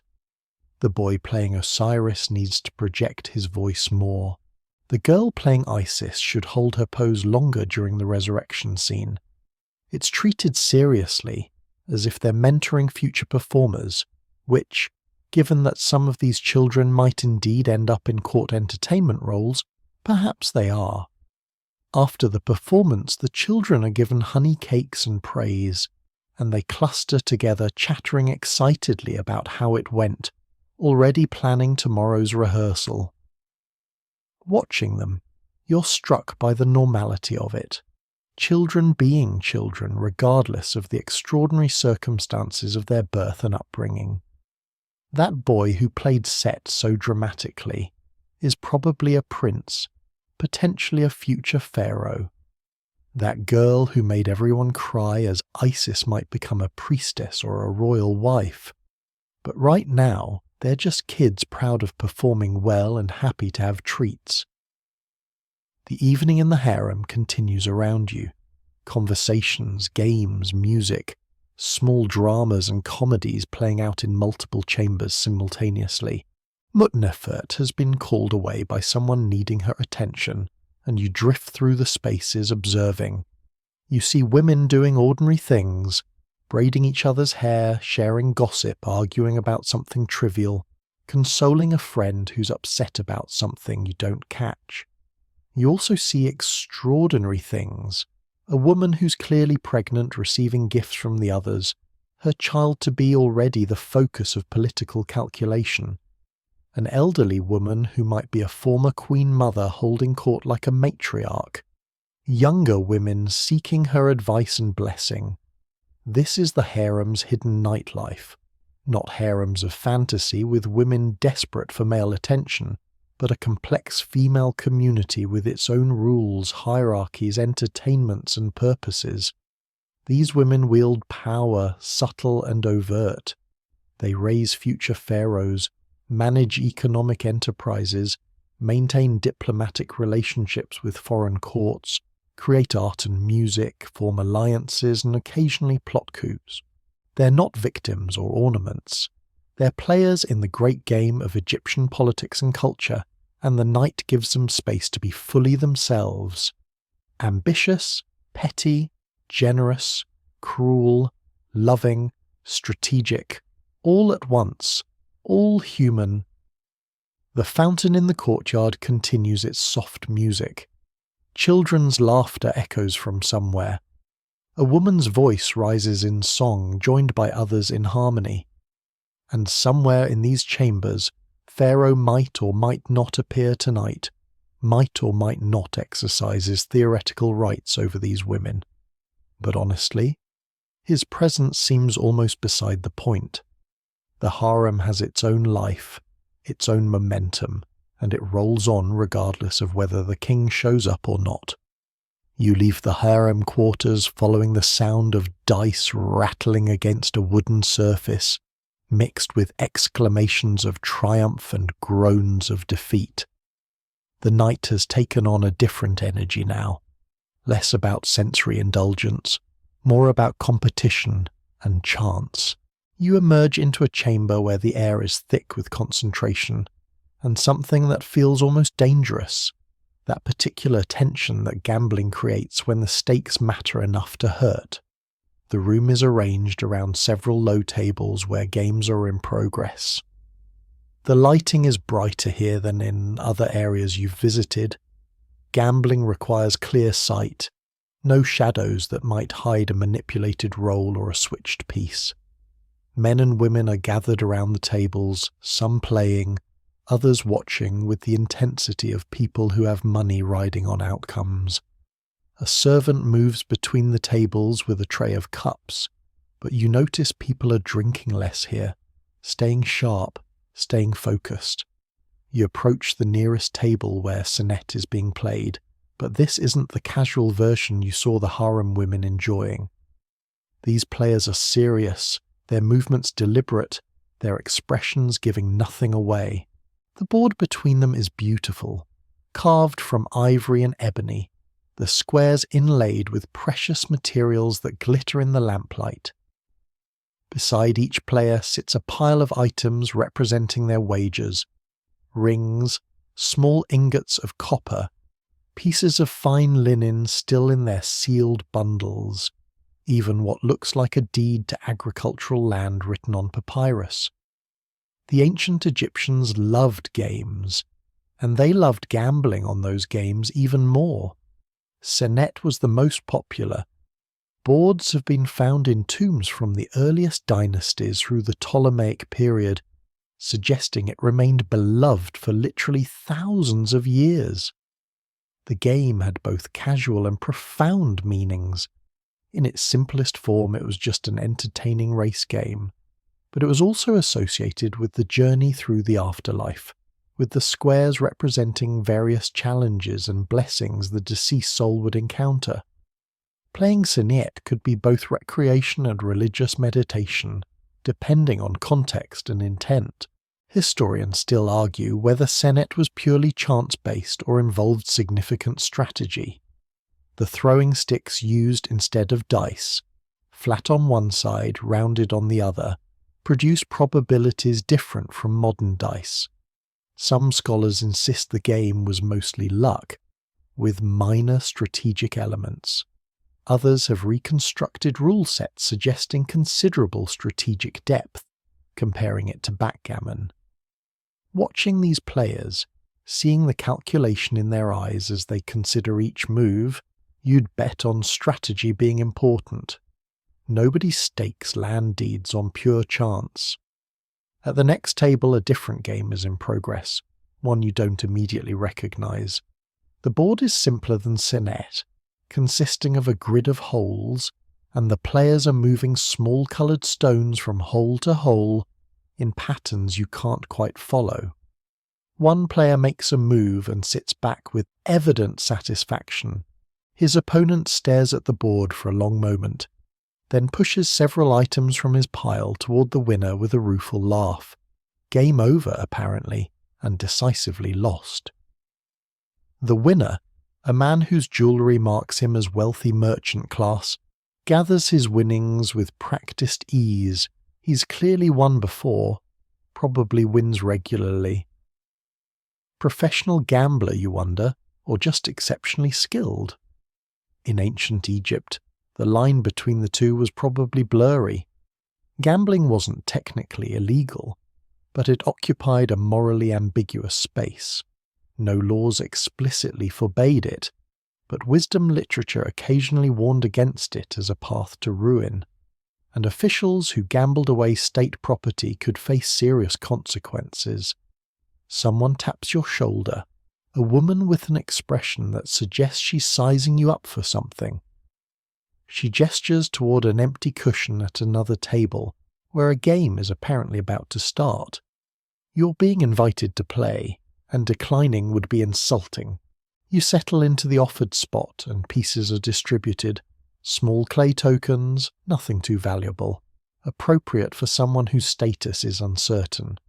Mercy or strategy, keeping unknown quantities from disrupting serious play. The game that's explained to you is simpler than Senet. Essentially, a race around a palm tree-shaped board, with movement determined by throwing those flat sticks. First player to get all their pieces around the track and off the board wins. Simple enough, except the other players are clearly thinking several moves ahead, and you realise there must be complications you're not seeing. Opportunities to block opponents, safe spaces, vulnerable positions. The sticks are thrown. You go first, a courtesy to the newcomer. They land showing 3 flat sides up, 1 rounded. Your hosts nod approvingly, apparently a good roll, and you move one of your pieces accordingly. Play proceeds around the table, and you start to see the deeper patterns. This isn't just about racing forward. It's about positioning, about forcing opponents into bad situations while protecting your own pieces. It's about knowing when to advance and when to hold back. It's about reading the other players, understanding their strategies, anticipating their moves. You're losing, of course, but not embarrassingly so. You manage a few clever plays that earn approving murmurs, and once you even block an opponent's key piece in a way that makes the entire table react with interest. The game continues for perhaps 20 minutes before the inevitable conclusion. You finish 3rd out of 4, respectable for a first-timer.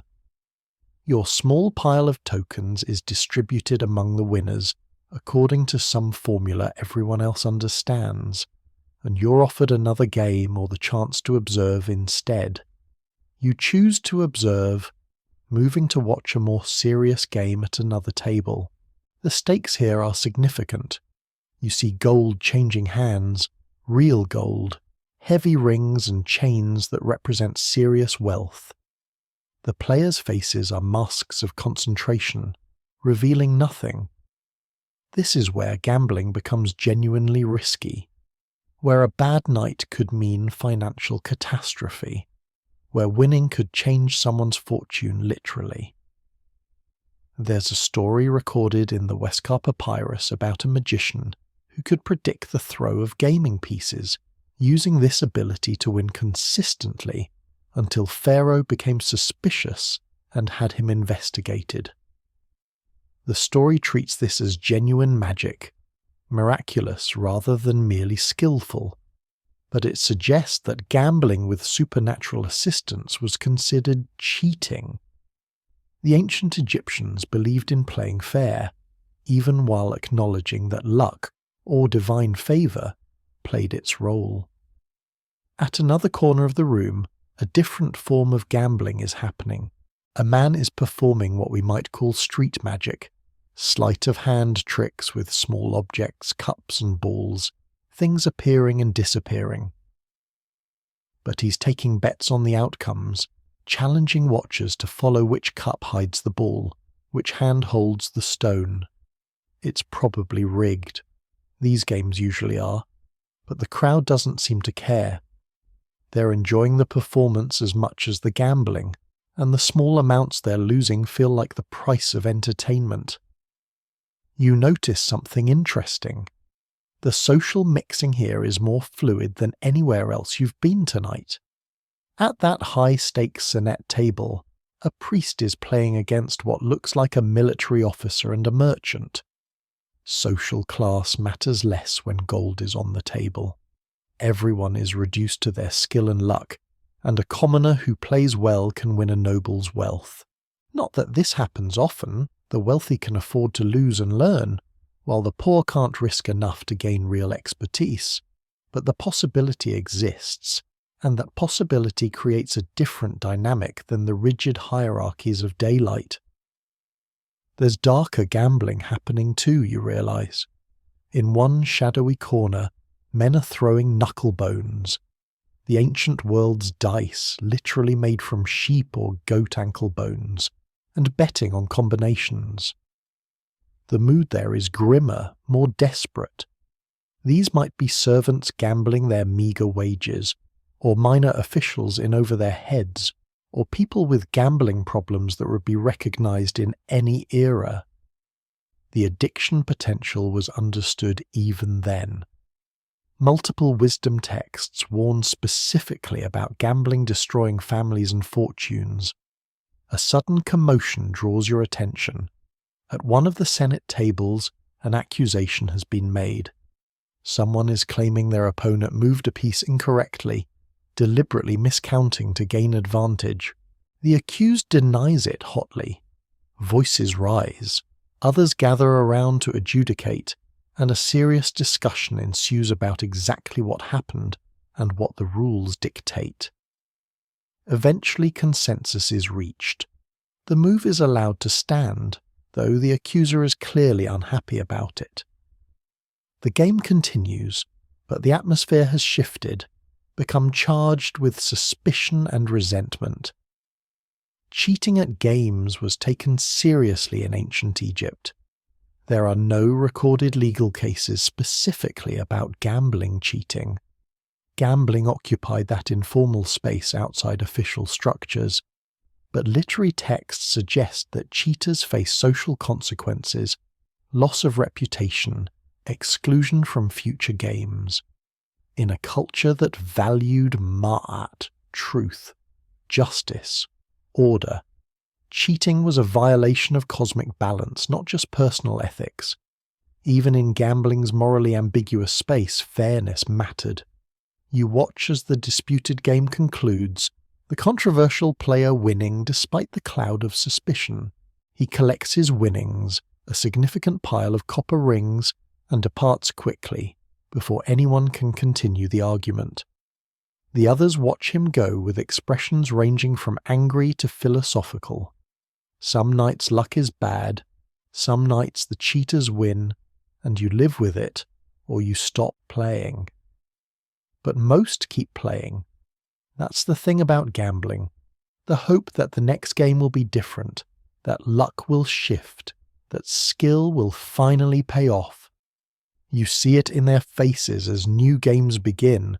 New stakes are laid down. New throws determine new outcomes. The rattling of dice and throwing sticks creates a constant background rhythm, punctuated by exclamations and groans and occasional laughter. A servant offers you wine and you accept.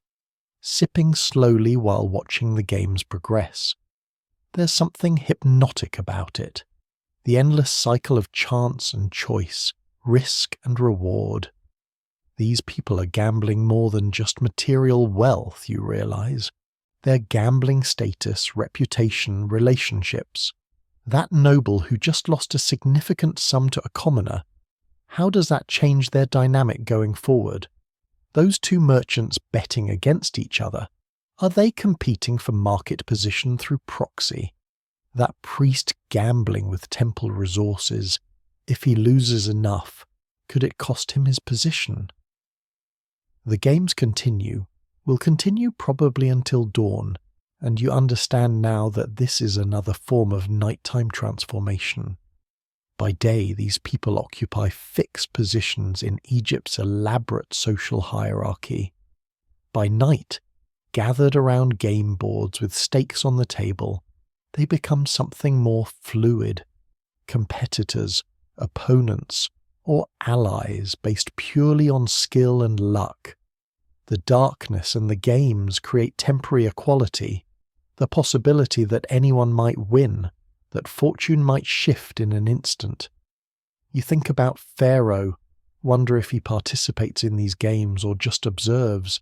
Does the living god risk his divine dignity on the throw of sticks? Or does he play in private where losses won't be witnessed and can't become gossip? The answer is probably both, depending on mood and circumstance. Even gods need to feel the thrill of uncertain outcomes sometimes, the adrenaline surge of risk and potential reward. The night is aging now, growing deeper, and the gambling continues with the inexorable momentum of true addiction.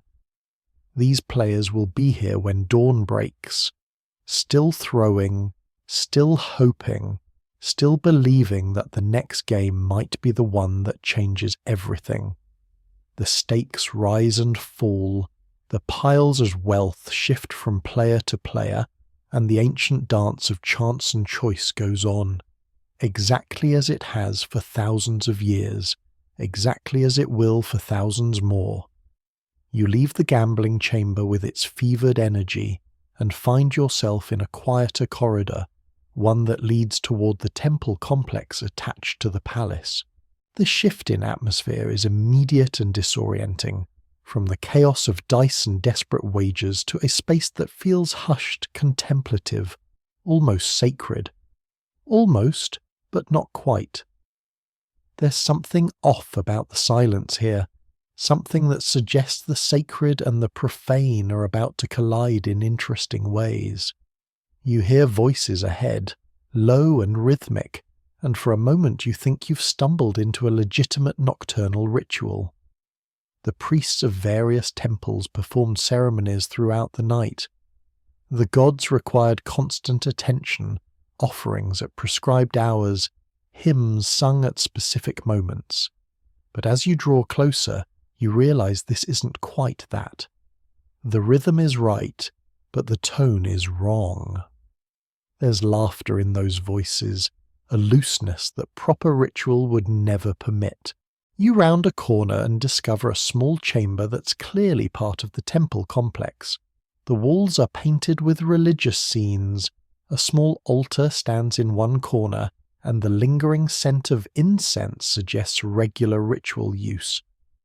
But right now, it's occupied by a group of men in priestly regalia who are decidedly not performing official ceremonies. They're sitting in a circle, cups of wine in hand, and unless you're very mistaken, that's a Senate board between them. One of the priests notices you and gestures a welcome, apparently unbothered by a witness to whatever this is.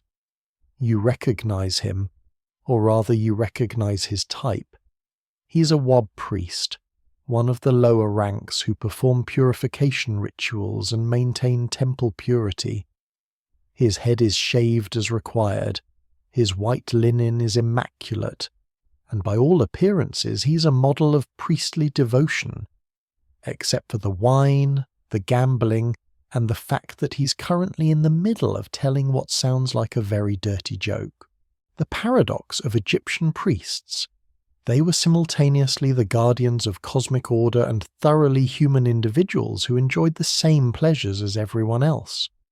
The temples imposed strict rules, periods of celibacy before certain rituals, dietary restrictions, endless purifications, precise protocols for every ceremonial action.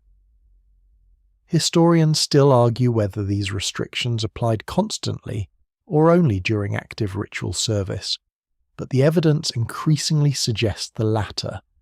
Priests had shifts, essentially. When they were on duty, they maintained absolute purity. When they were off, well, you're seeing what happened then. The priest invites you to join them, and you settle onto the floor, accepting the wine cup that's immediately offered. The conversation continues around you, shop talk mostly, the kind of insider complaints any profession generates. Someone is griping about a superior who's too strict about purification protocols. Another is complaining about the quality of recent temple donations.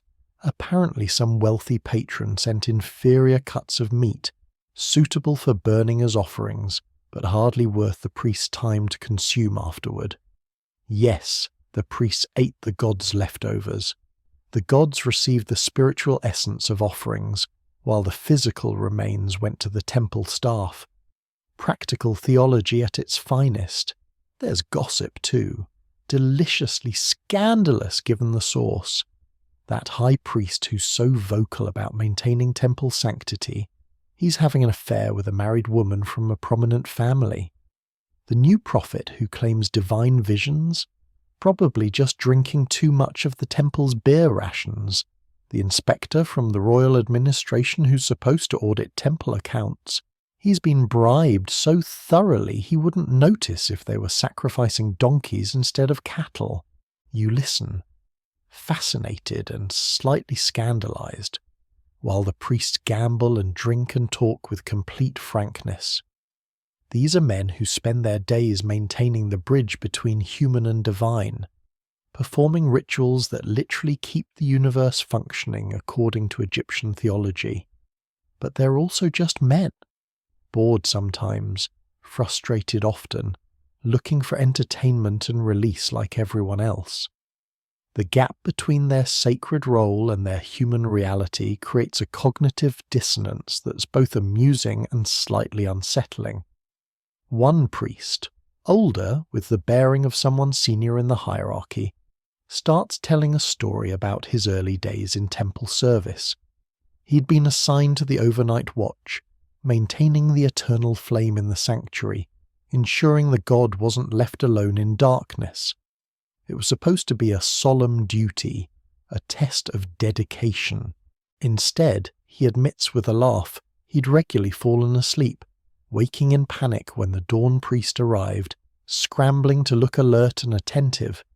He'd done this for months before being promoted to a different duty, his repeated dereliction never discovered. The others are laughing, sharing their own stories of near disasters and successful deceptions. The time someone showed up to a major ceremony, still drunk from the night before, and somehow got through it without vomiting.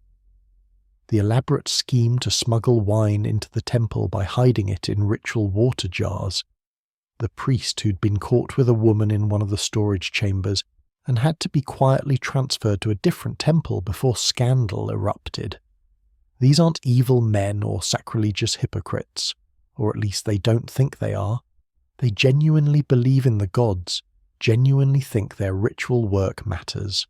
But they also recognize the gap between the official theology that presents them as semi-divine intermediaries and the reality of being human beings with human needs and failings. The wine and the gambling and the late-night jokes are how they cope with living in that gap, how they stay sane while performing roles that demand superhuman purity. There's a fascinating text called The Complaints of Kakapere Sonb, where a priest laments the declining standards of his profession, claiming that in his day priests were more devoted, more pure, more worthy of their sacred roles.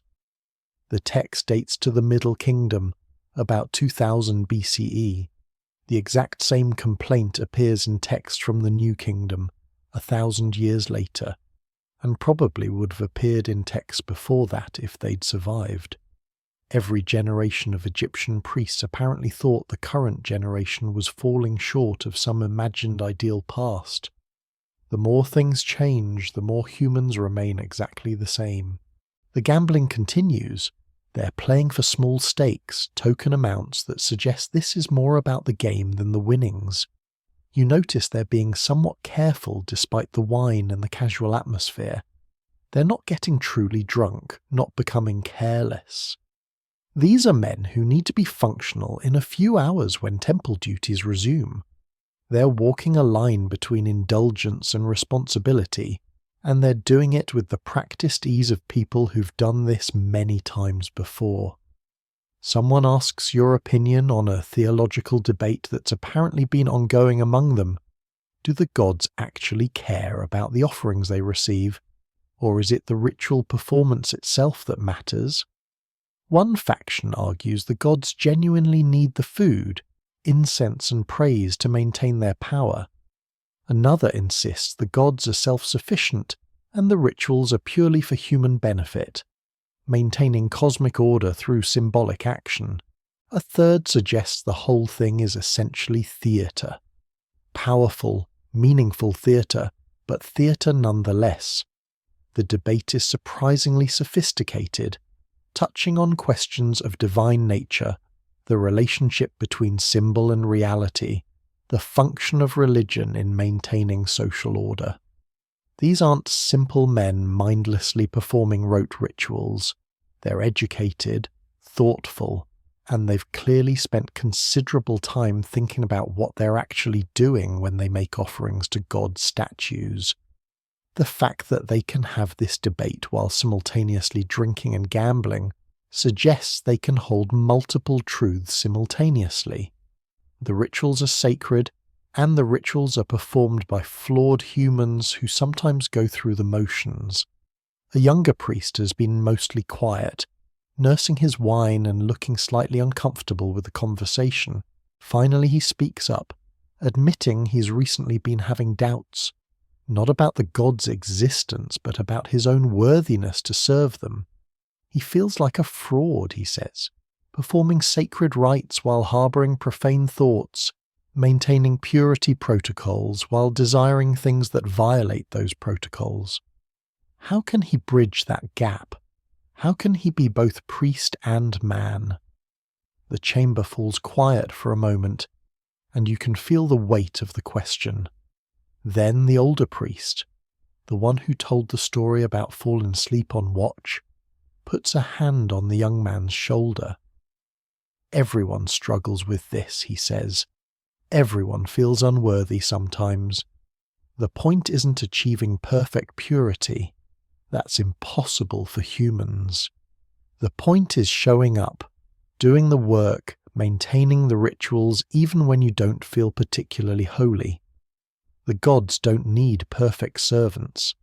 They need devoted ones who keep trying despite their flaws. It's genuinely moving, this moment of pastoral care happening in this unlikely context. The young priest looks relieved, accepting the comfort and the permission to be imperfect. The conversation shifts back to lighter topics, but the moment lingers, reminding you that these midnight gatherings serve multiple functions. Entertainment and release, certainly, but also community building, mutual support, the sharing of burdens that can't be shared in more official contexts. You think about the temple complex outside this small chamber, the vast halls, the towering statues, the elaborate rituals performed with such precision. During the day, the priest moved through those spaces with measured dignity, maintaining the illusion of superhuman holiness. But at night in hidden chambers they drop the mask and admit to each other what they can't admit publicly. They're making it up as they go along, doing their best, occasionally succeeding and frequently failing, but continuing anyway because someone has to maintain the bridge between earth and heaven, and they're the ones who drew that particular duty. One of the priests starts singing, a hymn to Hathor, goddess of joy and intoxication, but he's changed some of the words to make them humorous, even slightly blasphemous. The others join in, their trained voices creating surprisingly beautiful harmony, despite the altered lyrics. It's both reverent and irreverent simultaneously, acknowledging the goddess while also making fun of overly serious devotional language. You suspect Hathor, if she's listening, is probably more amused than offended. The night continues, these priests gambling and drinking and talking in their stolen moment between sacred duties. Eventually they'll purify themselves again, put the perfect masks back on, and perform tomorrow's rituals with the same precision they always do. The gods will receive their offerings, the cosmic order will be maintained, and nobody will know that the holy men serving them spent the previous night telling dirty jokes and arguing about theology over wine and senate. The paradox continues, eternal as the Nile, necessary as sunrise. You follow one of the priests out of the chamber, and he guides you down toward the riverbank where the palace's private dock extends into the Nile. The night air is cooler here, carrying the smell of water and river mud, that distinctive scent that meant life itself to the ancient Egyptians.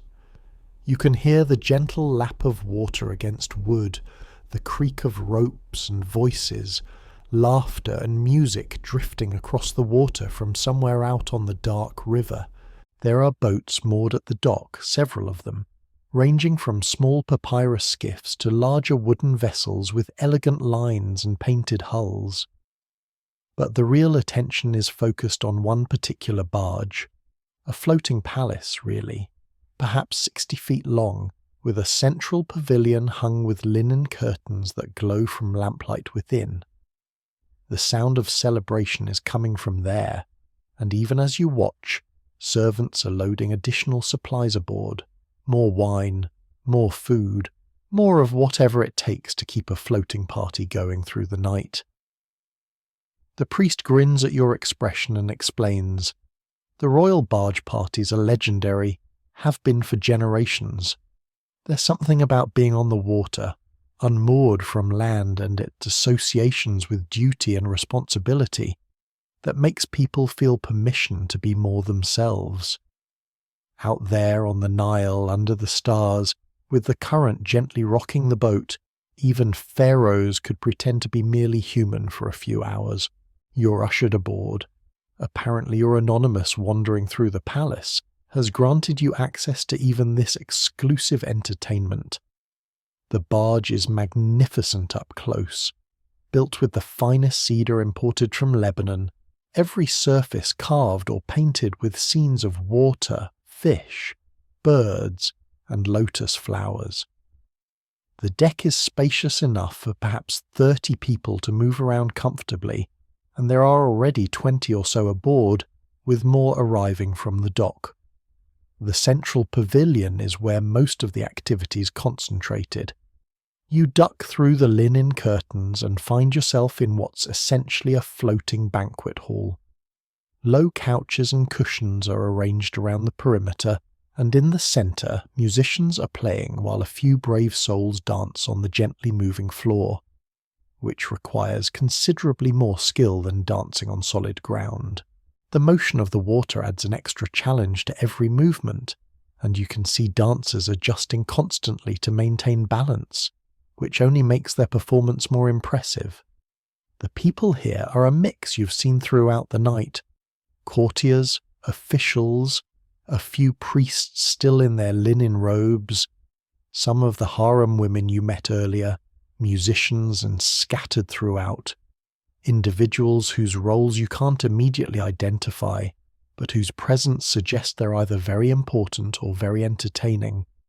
Everyone has a cup in hand, and servants are constantly circulating with food and wine, moving with the practiced grace of people who know how to serve on a moving vessel. Historians still argue about the exact nature of these river celebrations. Were they primarily social events, opportunities for the elite to network in relaxed settings, religious festivals honouring river gods and ensuring the Nile's continued blessing, or simply parties, the ancient equivalent of yacht clubs, where wealthy Egyptians showed off and indulged. The answer, as you're witnessing, is probably all of the above. The Egyptians didn't separate sacred and secular the way later cultures would. A party could be worship, and worship could be festive. You make your way to the edge of the pavilion where you can look out across the water. The Nile at night is beautiful. A ribbon of darkness reflecting starlight, occasionally broken by the passage of other boats. You can see other barges out there, some with their own celebrations in progress, lights twinkling like mobile constellations. During major festivals, the river would be crowded with boats, a floating city of revelry stretching for miles. Tonight is smaller, more intimate, but the tradition is the same. A woman joins you at the railing, and you recognize her from the harem, Mutnefert, the one who'd been so welcoming earlier. She's changed her clothes, now wearing something even more elaborate, a pleated linen dress with gold thread worked through it that catches every flicker of lamplight. She comments on the beauty of the night, the pleasure of being on the water, and you chat comfortably while watching the river flow past. She tells you about the time she first attended one of these barge parties, early in her time at Palace. She'd been terrified, overwhelmed by the informality of it, unsure how to behave when normal rules seemed suspended. An older woman, that Mitanni princess she'd pointed out earlier, had taken her aside and explained the unwritten protocols. On the barges, rank mattered less. People mixed more freely. You could approach and speak to individuals who'd be completely inaccessible on land. But certain boundaries remained. You didn't discuss state secrets. You didn't propose anything that would create scandal in daylight, and you absolutely remembered that when the sun rose, normal hierarchy would reassert itself. It was a delicate balance, Mutnefert explains, between license and restraint. The parties could get wild, but there were invisible lines that shouldn't be crossed. Reading those lines correctly was a skill that took time to develop, and those who failed to learn usually found themselves excluded from future invitations. The floating world had its own rules, every bit as strict as the land-based hierarchy, just different. The barges started moving. You hadn't noticed the exact moment, but you're drifting now, untied from the dock, floating downstream with the current. There's no visible crew rowing or steering, which means this is a carefully planned drift, probably following routes used so frequently that the pilots know exactly where the currents will take them and when to make minor corrections. The movement adds another layer to the evening's unreality. You're literally untethered now, floating through darkness on a river that's been Egypt's lifeline for millennia. Someone has started a game on one of the couches. It looks like a variation of the guessing games children play, but with adult stakes and complexity. Players take turns whispering something to their neighbour, who must then act it out for the group to guess. The wine has made everyone's performances exaggerated and hilarious, and the laughter is genuine and infectious. You watch a dignified official attempt to mime something that has the entire pavilion in hysterics, his dignity abandoned in favour of getting the laugh. Near the stern of the barge you discover a smaller, quieter space, where several people are engaged in what appears to be serious conversation. You catch fragments, discussion of trade routes, speculation about next season's flood levels, concerns about Nubian border security. Even here, even now, business is being conducted. The informality of the setting actually makes it easier to have frank discussions, you realise. On the barge, you can claim you are drunk if you say something too revealing. You can blame the moonlight and wine for any commitments you later need to back away from. It's plausible deniability built into the social structure. The musicians shift their playing and the tempo slows. Several couples begin dancing together now. Not the formal performances from earlier, but simple partner dancing, bodies moving together in the lamplight. Some of these pairs are clearly established couples. You can see the comfort and familiarity in how they move together. Others appear to be new pairings, testing chemistry, seeing if attraction kindled in darkness will survive the transition to daylight. A few pairings make you raise your eyebrows, combinations that would be unusual or even scandalous in more formal contexts. But here on the water, under stars with wine flowing, they seem natural and unforced. There's something deeply romantic about it all, you have to admit. The gentle rocking of the boat, the soft lamplight, the music drifting across the water, the sense of being suspended between earth and sky, reality and dream. The Egyptians knew what they were doing when they took their parties onto the Nile. The river transformed everything, made the ordinary magical, made the forbidden feel possible.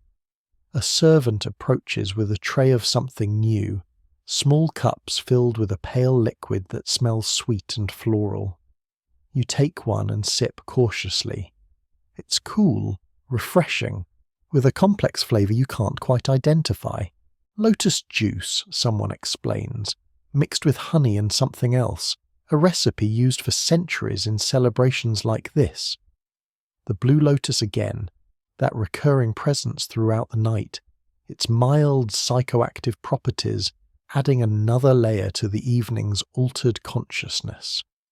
You move to the prow of the barge, wanting to feel the movement of the boat more directly.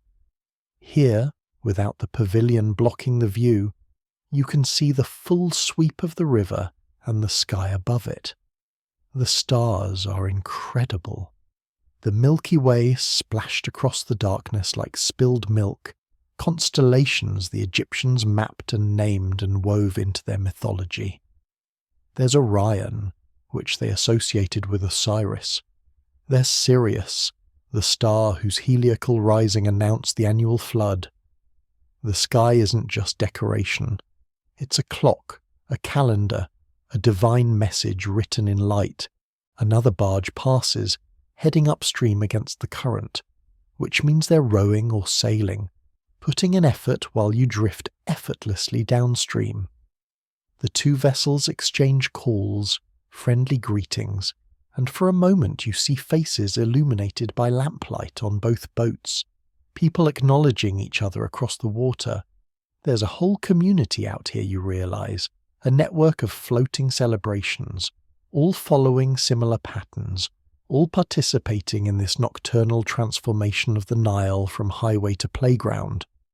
The night is deepest now, that hour when dawn feels both impossible and inevitable, when time becomes strange and elastic.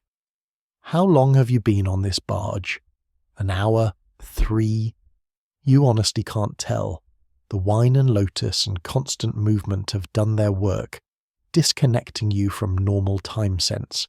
You exist only in this eternal present, floating on dark water under ancient stars, part of a celebration that's been happening in essentially this same way for thousands of years. Someone starts singing, a solo voice, clear and true, singing a love song in that ancient language you somehow understand tonight. Others join in on the chorus, their voices blending and carrying across the water. It's beautiful and slightly melancholy, a song about longing and desire and the brief joy of stolen moments. It's perfect for this setting, this moment, these people who've come to the river to steal time from their structured lives. You look back towards shore and see the palace complex receding, its lights growing smaller. You're farther from land than you realized, out on the river proper now, and the sense of separation from normal life is complete. Out here, you could be anyone, from any era, part of any celebration. The specifics of dynasty and pharaoh and political situation all fade into irrelevance. What remains is simply humans on water, under stars, making music and seeking pleasure in the brief space between sunset and sunrise. The barge drifts onward, carrying you deeper into the Egyptian night, deeper into waters that have witnessed these scenes countless times before and will witness them countless times again. The Nile flows eternal, and the parties it hosts are just as eternal, repeating in endless variation the fundamental human need to occasionally escape, indulge, and remember what it feels like to be unmoored from responsibility's weight. The barge eventually drifts towards shore, touching against a small dock you hadn't noticed in the darkness. Some passengers disembark here, heading toward lights visible through a grove of palm trees, while others remain aboard as the vessel continues its lazy journey. You follow the departing group, curious about this new destination, and find yourself walking a path that winds between cultivated fields sleeping in the moonlight. You emerge into what appears to be a private estate, smaller and less formal than the palace, but still clearly belonging to someone of considerable wealth. The architecture is more intimate here, designed for comfort rather than display. And there's a distinct herbal smell in the air, sweet and slightly acrid, that you can't quite place. Lamplight spills from open doorways and you hear conversation and occasional laughter, but the atmosphere is different from earlier, more contemplative, less frenetic. Inside the main building, you discover a gathering that's notably more subdued than the parties you've witnessed so far.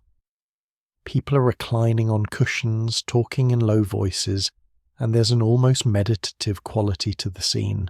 In the centre of the room, a brazier burns with coals, and someone is occasionally adding pinches of something to it that produces aromatic smoke. The smoke rises in lazy spirals, filling the room with that sweet acrid scent you noticed outside. This is where things get controversial, where history and archaeology meet conjecture and fierce scholarly debate. You're looking at evidence that ancient Egyptians may have used mind-altering substances beyond alcohol. The question is, what substances, how commonly, and in what contexts? Historians still argue about this passionately, with camps ranging from absolutely they use drugs extensively, to there's no solid evidence for recreational drug use and everything in between. The blue lotus you've encountered repeatedly tonight is the least controversial. Analysis confirms it contains aporphine and nuciferine, compounds with mild psychoactive effects, sedation, mild euphoria, possibly gentle hallucinations in sufficient doses. Tomb paintings show people sniffing lotus flowers at banquets with expressions of evident pleasure. Whether this was primarily for the fragrance or the effect is debated, but given the Egyptian sophistication with plant pharmacology, it seems unlikely they didn't notice the latter. But there are other candidates, more controversial ones. Opium poppies appear in Egyptian art and archaeology. Residues found in ancient vessels suggest poppy compounds were present. The question is whether these were purely medicinal, pain relief, sleep aid, or whether they crossed into recreational use. That planting of poppies you saw earlier in the perfume garden certainly suggests someone was cultivating them in contexts beyond medical necessity. The people in this room seem relaxed in a way that goes beyond wine. Their movements are slower, their speech more measured, their expressions distant and dreamy. One woman is staring at a lamp flame with apparent fascination, watching it flicker for minutes at a time without looking away. A man is describing something he's seeing with his eyes closed, a vision or memory rendered more vivid by whatever's in his system. This isn't drunkenness. You've seen plenty of that tonight. This is something else.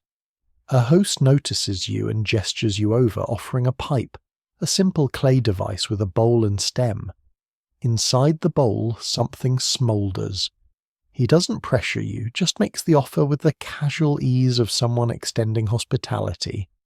You decline, preferring to observe, and he nods understanding before taking a draw himself and passing the pipe to the person beside him. The ritual has a ceremonial quality, deliberate and respectful, not the desperate consumption of addiction. There's some evidence that cannabis was known in ancient Egypt, though whether it was used and how remains hotly debated. Some mummies have tested positive for cannabis compounds, but contamination and testing methodology debates rage. References in text could refer to cannabis or to other plants entirely. Ancient plant names don't map neatly onto modern taxonomy. The scholarly consensus is cautious, acknowledging possibility while demanding more evidence. What's clearer is that the Egyptians were master pharmacologists with extensive knowledge of plant properties. Medical papyri list hundreds of substances and their effects. They knew which plants caused visions, which induced sleep, which killed pain, which heightened perception. They experimented constantly, bringing plants from across their trade networks and testing them systematically. The idea that this knowledge stayed purely medical, never crossing into recreational use, strains credulity somewhat. The conversation around you is fascinating. People discussing philosophy, theology, the nature of consciousness and perception.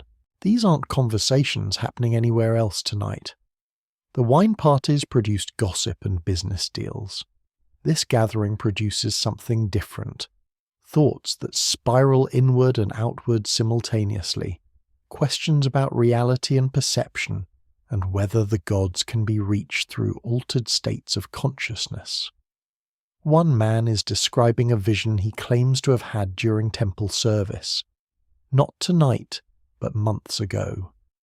He'd been maintaining the night watch, alone in the sanctuary, when the god statue seemed to move, to breathe, to communicate directly with him. He's never told anyone before, afraid of being dismissed as crazy or drunk or sacrilegious. But here, in this room, his audience listens intently, asking questions, exploring whether this was genuine divine contact or something his mind created. The possibility that it could be both doesn't seem to trouble them. The Egyptians were comfortable with multiplicities of truth. A woman begins speaking about a dream she had, and others contribute their own dreams, and soon you're listening to a collective exploration of dream symbolism and meaning. The ancient Egyptians took dreams very seriously. There are entire papyri devoted to dream interpretation, listing symbols and their meanings. Dreams were considered messages from the divine realm, glimpses into realities beyond normal perception. In this state of altered consciousness, the boundary between waking and dreaming feels thin, and their discussion slides between the two without clear distinction. Here's a quirky detail from the archaeological record. Several papyri contain recipes for inducing prophetic dreams. These involve elaborate rituals combined with consuming specific substances, usually herbs mixed with beer or wine. Some recipes are clearly symbolic or magical, involving impossible ingredients or nonsensical instructions, but others read like genuine pharmacological formulas, precise measurements of real plants known to affect consciousness. Whether they worked is impossible to say, but people certainly believe they did. The smoke from the brazier has grown thicker, and you're starting to feel its effects despite not partaking directly. There's a lightness in your head, a slight disconnect between intention and action, as if your body is moving half a second behind your thoughts. The lamp flames seem brighter, their flicker more mesmerizing. The painted patterns on the walls appear to shift and breathe. You're experiencing secondhand what the others have sought directly, and you understand the appeal. The ordinary world has become extraordinary, charged with meaning and beauty it doesn't usually possess. But there's also something slightly troubling about it, a sense of being unmoored from yourself that's both liberating and frightening.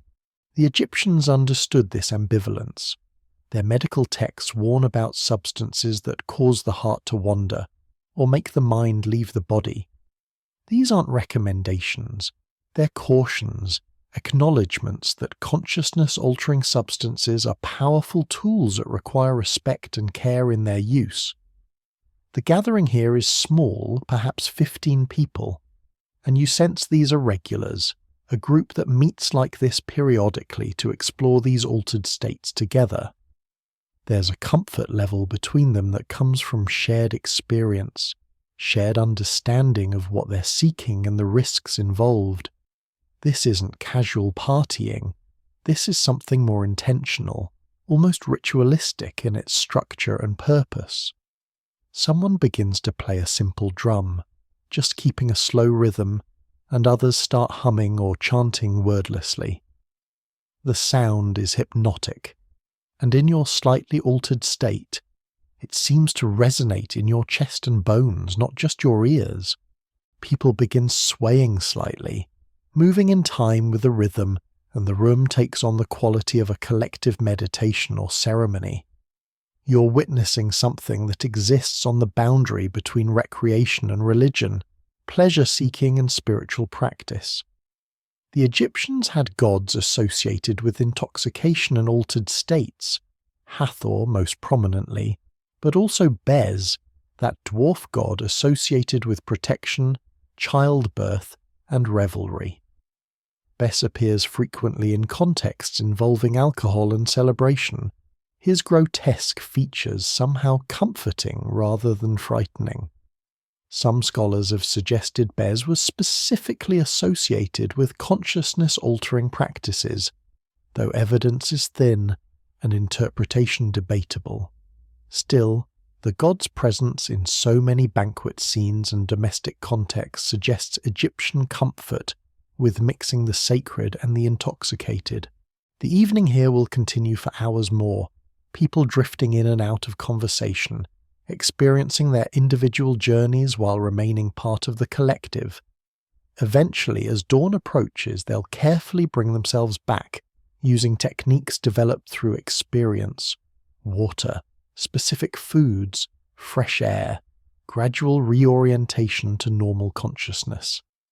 They'll disperse to their various lives, carrying memories of visions and insights that may or may not survive intact when examined in sober daylight. You rise to leave, feeling the need for fresh air and clearer thoughts. The host nods farewell with a slight smile, understanding. Outside, the night air is cool and clean, and with each breath you feel the fog in your head beginning to lift. You can still smell the sweet smoke on your clothes, still feel the slight disconnect in your perceptions, but it's fading gradually as you walk back toward the river. The sky is beginning to change, not yet lightening but preparing to that subtle shift that happens in the darkest hour before dawn. The stars seem brighter, sharper, as if they're burning more intensely before they're erased by the sun. The Nile reflects starlight, a dark mirror rippling with silver, and you stand at the bank for a moment, letting the water sounds and the gentle breeze complete the process of bringing you back to yourself. The opium and lotus debate will continue among scholars. Evidence will be examined and re-examined. Interpretations will shift with academic fashions. But tonight, for these few hours, you've glimpsed something that the ancient Egyptians clearly experienced regularly. The deliberate alteration of consciousness, the seeking of states beyond the ordinary, the exploration of inner landscapes as vast and mysterious as the desert that surrounded their ribbon of fertile land. You make your way back toward the palace complex, following paths that are becoming familiar now despite the darkness. The night has taken on a different quality, looser, stranger, as if the accumulated hours of indulgence have worn through some invisible fabric separating the ordinary from the extraordinary. You hear music ahead again, but this time it's different from anything you've encountered so far, more structured, more dramatic, building towards something that feels like narrative rather than pure entertainment. You emerge into a large courtyard that's been transformed into a makeshift theatre. Torches on tall stands illuminate a raised platform, and before it, perhaps 50 people are seated or reclining on cushions, all attention focused forward. The musicians are arranged to one side, a full ensemble now, larger than you've seen before, and on the platform itself, performers in elaborate costumes and masks are enacting some kind of drama. You find a spot at the edge of the audience and settle in to watch. The performance is clearly well underway, but the narrative is archetypal enough that you can follow it despite missing the beginning. This is a mystery play, one of those sacred dramas that the Egyptians performed to honor the gods and retell foundational myths. Except this performance, happening in the middle of the night with wine-drunk spectators and an atmosphere of relaxed informality, isn't quite the solemn religious ceremony these plays typically embodied. The performers are enacting the Osiris myth. You recognize it immediately from the iconography and movements. There's Osiris, wearing the Atef crown and carrying the crook and flail, moving with stiff dignity appropriate to a god-king. There's Set, his brother, in a mask representing chaos in the desert, prowling around the stage with predatory menace. And there's Isis, beautiful and powerful, her wings, attached to her arms with some clever mechanism, spreading wide as she moves. Historians still argue about the exact nature of these mystery plays in ancient Egypt.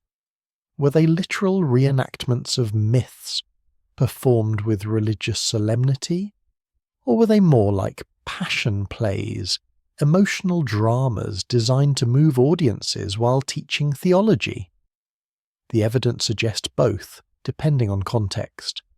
The plays performed in temples during major festivals were undoubtedly sacred ceremonies, but performances like this one, late at night for private audiences, already several cups deep into wine, probably occupied a more ambiguous space.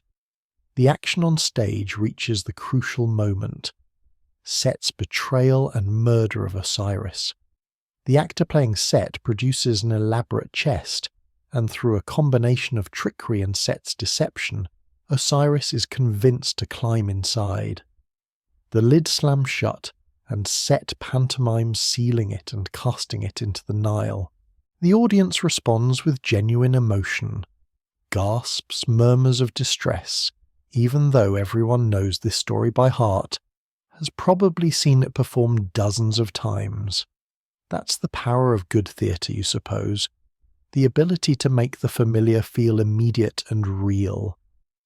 But then something unexpected happens. One of the musicians breaks the fourth wall, standing up and addressing the audience directly in a comedic voice, complaining about how Osiris always falls for the same trick. Maybe next time don't climb into suspicious chests offered by your jealous brother.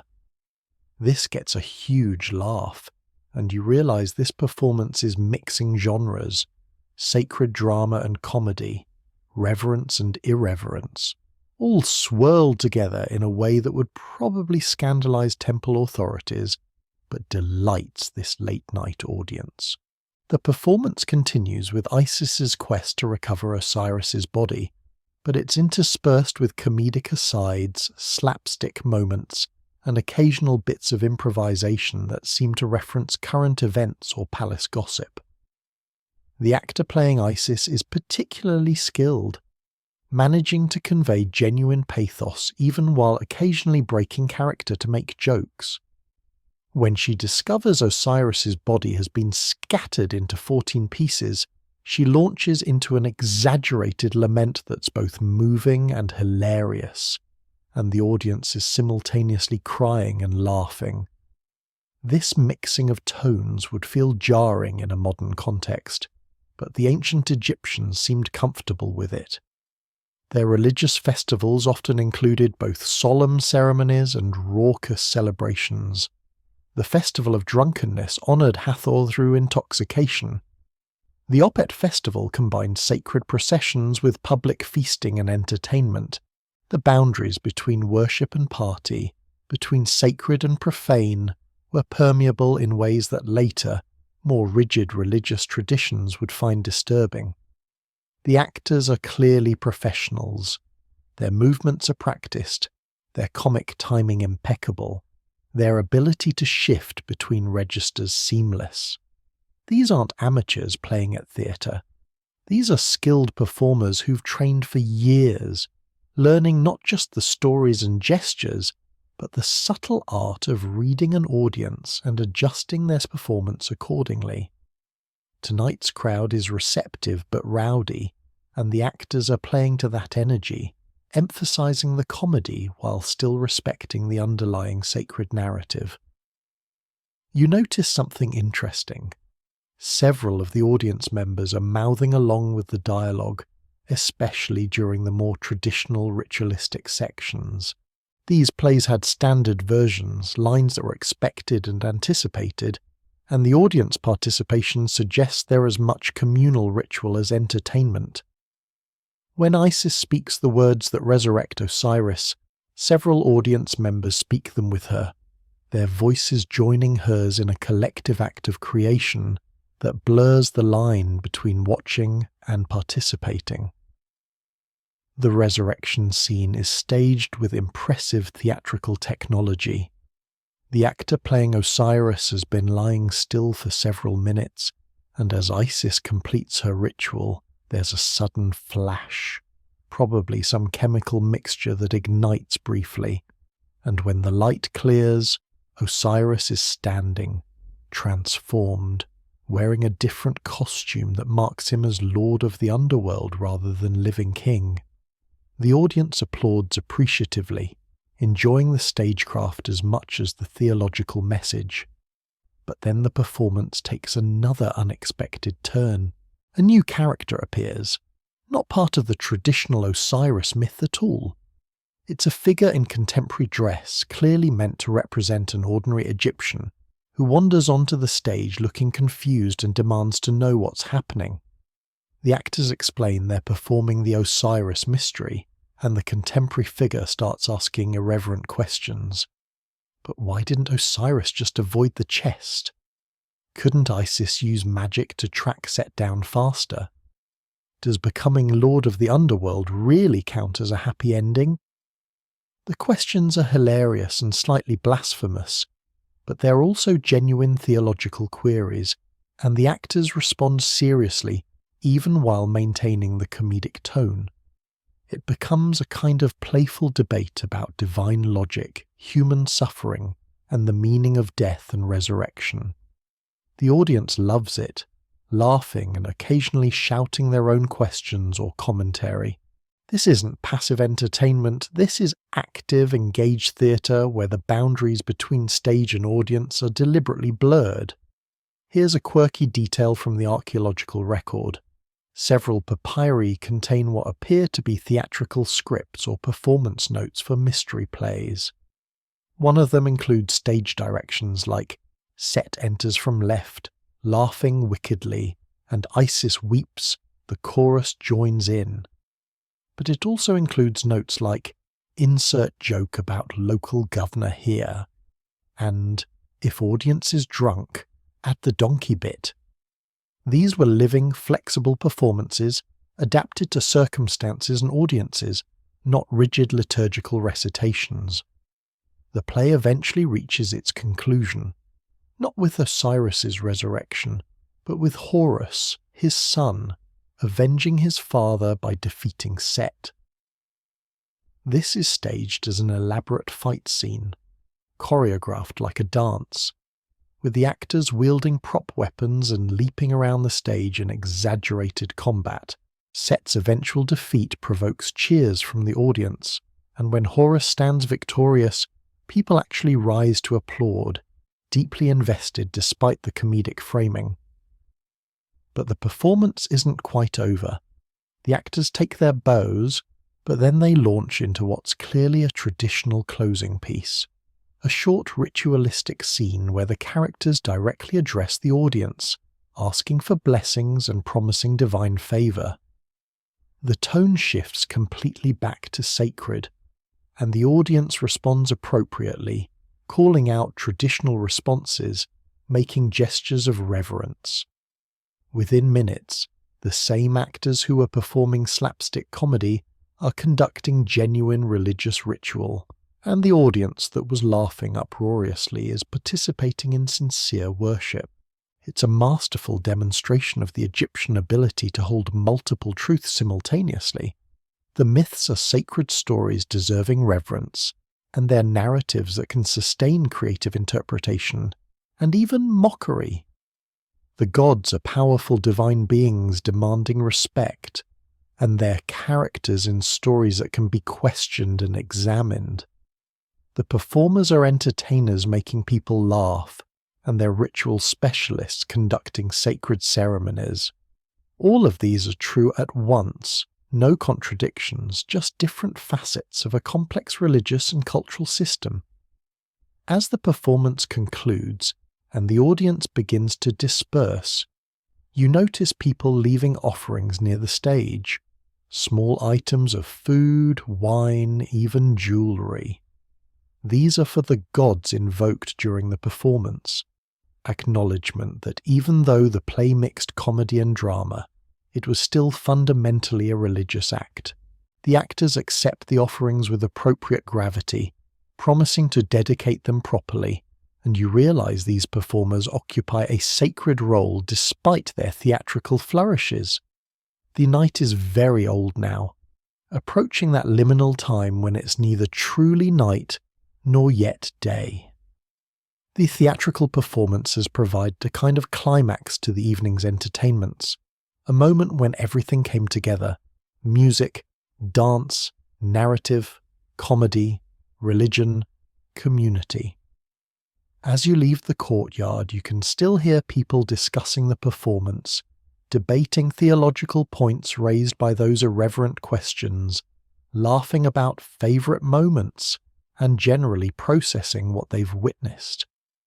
The hidden nightlife of the pharaohs includes this too: the sacred made accessible through drama, the divine brought close through performance, the mysteries revealed and explored and made newly meaningful through the transformative power of theatre. The stage is being dismantled now, the torches extinguished, the costumes and masks carefully stored away until the next nocturnal performance, but the experience lingers, settling into memory alongside all the other extraordinary things this night has contained. You wander through corridors that seem less familiar now, as if the palace is rearranging itself in the darkness, revealing spaces that exist only after midnight. The stone beneath your feet is worn smooth by countless footsteps across centuries, and you wonder how many others have walked these same paths during similar nights, seeking the same escape from daylight's demands. You hear whispers ahead, the rustle of fabric and occasional soft laughter that suggests secrets being shared. You turn a corner and almost collide with a couple emerging from what appears to be a narrow side passage, barely visible, more shadow than architecture. They're adjusting their clothing, their faces flushed, and they brush past you with barely concealed smiles, clearly coming from somewhere they weren't supposed to be. The woman glances back and catches your eye, and there's something conspiratorial in her expression, as if you're all part of the same secret society that exists only in darkness. Curious, you examine the passage they emerge from. It's genuinely hard to see. The entrance is recessed in a way that makes it blend with decorative carved panels on the wall, and unless you knew it was there, you'd walk past without noticing. You slip inside, feeling your way along walls that are narrower than in the main corridors, clearly not meant for public use. Service passages, perhaps, or something more deliberately hidden. The passage branches, and you choose a direction at random, following one arm that slopes gently downward. The air here is different. Cooler, slightly stale, carrying scents of stone and incense, and something else. Something musky and human. You're in the palace's hidden circulatory system now, the network of passages that allow people and things to move unseen, that create privacy in a place where privacy is normally impossible. Historians still argue about the exact layout and purpose of these passages in Egyptian palaces. Archaeological evidence confirms they existed. Excavations at Malkata and other sites have revealed complex networks of corridors and chambers beyond the main public spaces. Some were clearly for servants, allowing them to move without being seen. Others seem designed for security, giving guards access to monitor all areas. But others have no obvious practical purpose, unless that purpose was discretion, allowing royals and high-ranking individuals to move through the palace without observation. You hear voices ahead and slow your approach, moving quietly.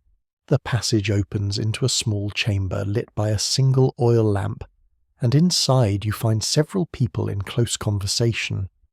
They fall silent as you enter, turning to assess you, and you sense you've stumbled into something not quite public. One of them, a man whose jewellery marks him as high-ranking, makes a decision and gestures you forward rather than sending you away. Apparently your wanderings tonight have marked you as acceptable, trustworthy, or at least too involved to exclude. They're discussing politics, you realise, but not the formal court politics of official audiences. This is conspiracy, or at least the seeds of it. Discussion of who supports whom, which officials can be trusted, which ones are in the pay of rival factions. Names are mentioned that mean nothing to you but clearly carry weight among these speakers. Alliances are being evaluated, strategies considered, information shared that would be dangerous if it reached the wrong ears. This is why these passages exist, you understand. The palace during the day is too public, too observed.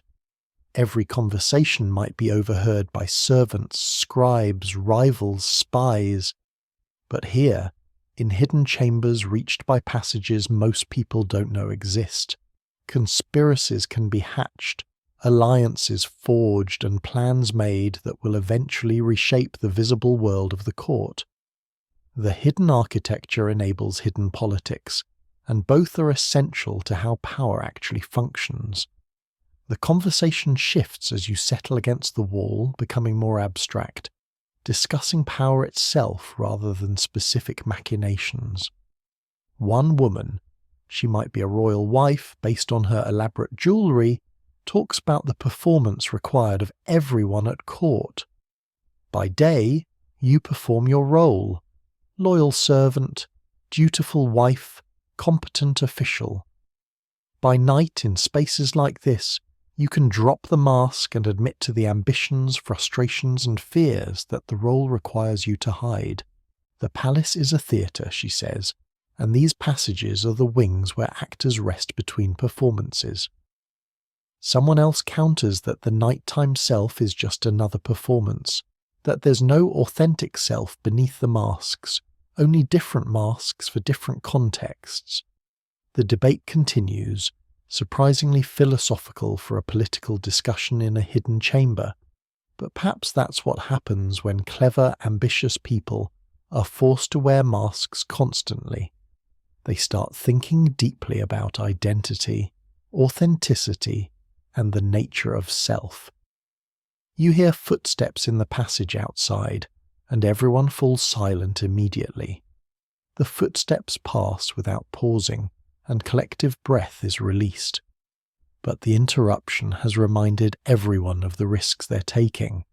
These conversations, if overheard by the wrong people, could mean disgrace, exile, possibly execution depending on exactly what's been said. The palace's hidden spaces provide privacy but not perfect security. There are always more spies than you think, always someone willing to trade information for advantage. The gathering breaks up gradually, people leaving in ones and twos, heading off through different passages. You're left with just one other person, a younger man who's been mostly quiet during the discussion, listening more than speaking. He offers to show you more of the hidden passages, and you accept, curious about how extensive this invisible palace might be. He leads you through the network with the confidence of someone who's memorized every turn and branch. He explains that these passages were his playground as a child. He's a minor prince, nephew to the pharaoh, raised in the palace but without enough status to matter politically. So he explored, found all the hidden spaces, learned all the secret routes. Now, as an adult, that childhood knowledge has become valuable in different ways. You pass doorways concealed behind tapestries, alcoves where someone could hide and observe rooms beyond, passages that run parallel to public corridors with viewing slots that allow surveillance of official activities. The palace is riddled with secrets, architectural and human. He points out a particular corridor that leads directly to the pharaoh's private chambers, bypassing all the normal security and protocol. A few people know about it, very few, carefully chosen. It's how certain visitors reach the king without being seen, how certain meetings happen that officially never occur. He shows you a chamber that's clearly used regularly. Cushions on the floor, wine stains on the walls, the accumulated debris of frequent occupation. This is a trysting spot, he explains with a grin. When two people want privacy that their official positions don't allow, this is where they come. The walls could tell stories, he says, if walls could talk. And then he pauses, because actually these walls probably could tell stories. He points out scratched graffiti on the stones, names, dates, declarations of love, crude drawings, the accumulated marks of decades of secret meetings. Here's a quirky detail from actual archaeological sites. Hidden chambers and passages in Egyptian palaces often contain graffiti and informal inscriptions very different from official hieroglyphic texts. Workers' marks, personal names, casual drawings, the informal record of real life happening in spaces beyond public view. One discovered chamber had a surprisingly detailed drawing of what was either an elaborate feast or an orgy, depending on interpretation. The Victorian Egyptologists who found it were scandalized and tried to suppress the discovery. Your guide leads you to a particular spot where several passages intersect, creating a small hub. From here, he explains, you can reach almost anywhere in the palace complex without using public corridors. The throne room, the temples, the harem, the storerooms, the barracks, all accessible through this hidden network for those who know the routes. The palace has two faces, the official, visible structure of painted walls and public spaces, and this hidden architecture of narrow passages and secret chambers where real life happens. You encounter others in the passages as you explore. Servants on errands, carrying things or messages, a couple seeking privacy, who nod and continue past, a guard on some patrol route you can't discern. Everyone moves with purpose, everyone knows where they're going, and there's an understanding that you don't question why someone else is here. The passages operate under different rules than the public palace. Discretion is absolute, questions aren't asked, and what happens in the hidden spaces stays there. The prince shows you one final secret, a passage that leads outside the palace entirely, emerging in a building perhaps 100 yards from the main complex. This is an escape route, he explains, or at least one of them. If the palace is ever attacked, if political tides shift suddenly, if escape becomes necessary, there are ways out that bypass all official exits. Every ruler needs bolt holes, and the wise ones make sure their family and closest allies know where those holes are. You emerge from the passage into a small building, storage of some kind based on the jars and boxes stacked around, and from there into the cool night air.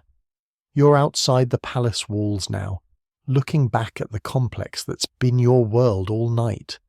From here it looks peaceful, almost innocent, just buildings sleeping under stars. But you know better now. You know about the hidden passages threading through it like veins, the secret chambers where conspiracies brew, the architectural deceptions that make privacy possible in a place designed to be public. The prince leaves you here with a knowing smile, heading back through the passage to wherever his night takes him next. You stand in the darkness considering everything you've seen, and you understand something fundamental about power and palaces. The official version, the one carved in stone and proclaimed in inscriptions, is always incomplete. The real story happens in the gaps, the shadows, the spaces between. The hidden nightlife of the pharaohs isn't just about parties and pleasure. It's about the essential human need for privacy, authenticity, and spaces beyond observation, where you can drop your mask and simply be, at least for a few hours, at least until dawn forces the mask back on. You make your way back toward the palace, but the night has fundamentally changed around you. The darkness is thinner now, diluted by the first suggestion of approaching dawn. It's subtle, not light yet, but a shift in the quality of darkness, a sense that night's absolute reign is ending. The stars are fading, imperceptible minute by minute, but definitely dimmer than they were hours ago. The air has that particular coolness that comes just before sunrise, and somewhere in the distance a bird makes a tentative, questioning call, testing whether it's time yet to wake. The palace is transforming around you in response to the approaching dawn. You see servants moving with increased purpose now, no longer leisurely carrying wine and delicacies, but actively cleaning, removing evidence, restoring order. They're sweeping floors, collecting cups and plates, extinguishing lamps that have burned all night, folding away cushions and pulling tapestries back into their formal daytime arrangements. The palace is remembering its official self, preparing for the performance of divinity and state that will resume when the sun rises.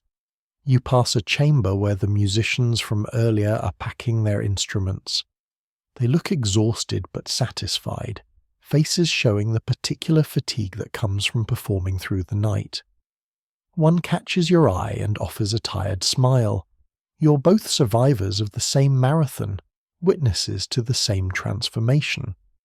They'll sleep through the morning, recover through the afternoon, and prepare to do it all again tomorrow night, or the next, whenever they're summoned to provide the soundtrack to royal excess.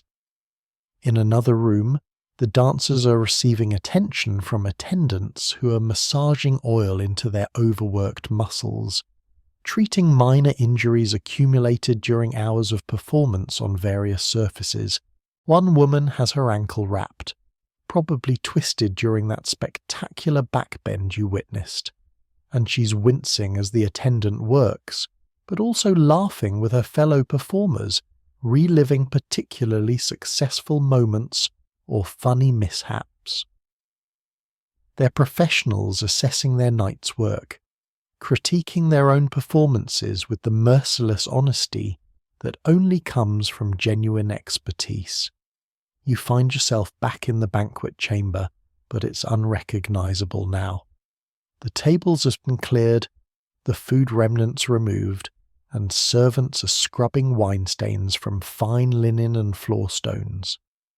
The room that held such life and energy hours ago now looks almost sad, like a theatre after the audience has left. The magic evaporated, revealing just empty space and the detritus of performance. One old servant is methodically collecting forgotten jewellery from around the room, earrings, rings, a gold armband, placing them in a basket. Tomorrow, people will sheepishly reclaim these items, probably with no memory of how or when they lost them. The harem quarters are quieting as you pass. The children have finally been sent to bed, and the women are retiring to their private chambers. You glimpse Mutnefert through a doorway, now dressed in simple sleeping garments, her elaborate wig removed to reveal her natural cropped hair. She's speaking quietly with another woman, faces serious, probably discussing something important that got lost in the evening's entertainments. They notice you and wave farewell with genuine warmth. You've become part of their world for this one night, witnessed their private celebrations, and that creates a bond even if you never see each other again. The gambling chamber is finally emptying too. The die-hard players are counting their winnings or mourning their losses, settling final debts, making arrangements to continue games another time. One man sits alone at a table staring at the game board before him with the hollow expression of someone who's lost more than he could afford. A friend is trying to coax him away, offering comfort or perhaps a loan. The darker side of the night's pleasures is showing itself. Not everyone emerges from these celebrations unscathed.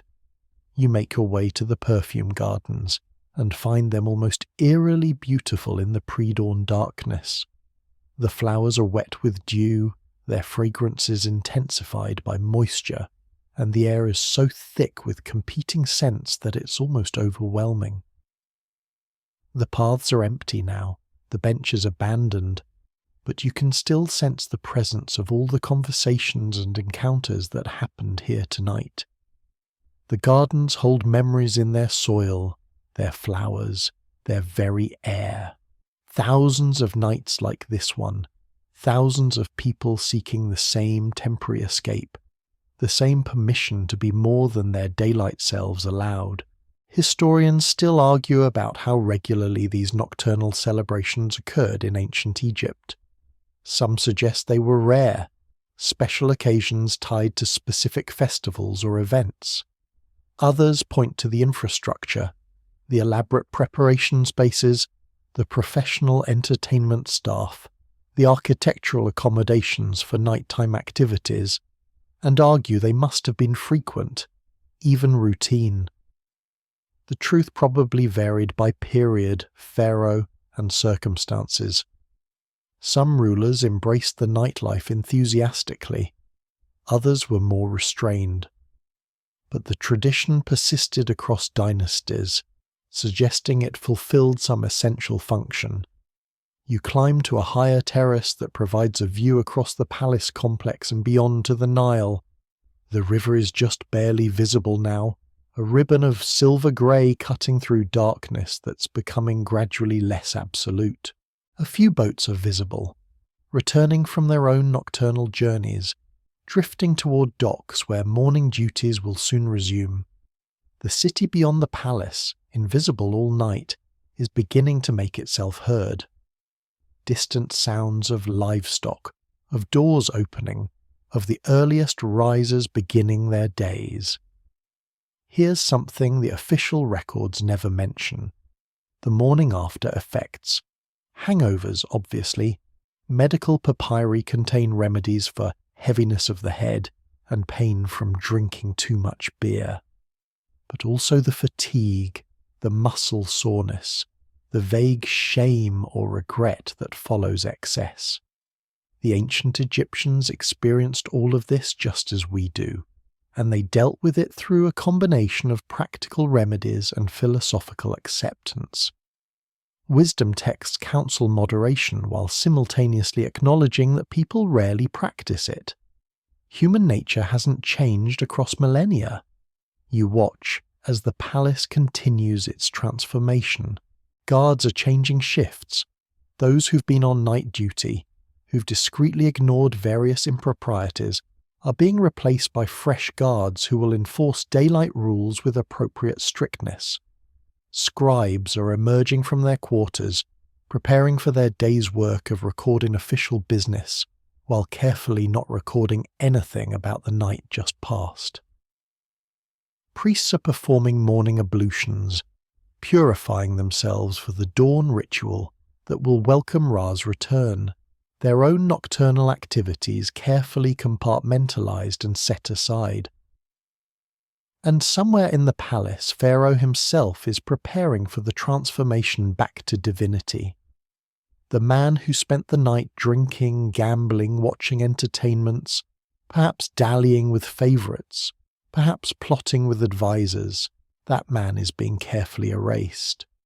The wig will be arranged just so, the makeup applied with precision, the ceremonial regalia donned piece by piece, the expression of divine authority carefully composed.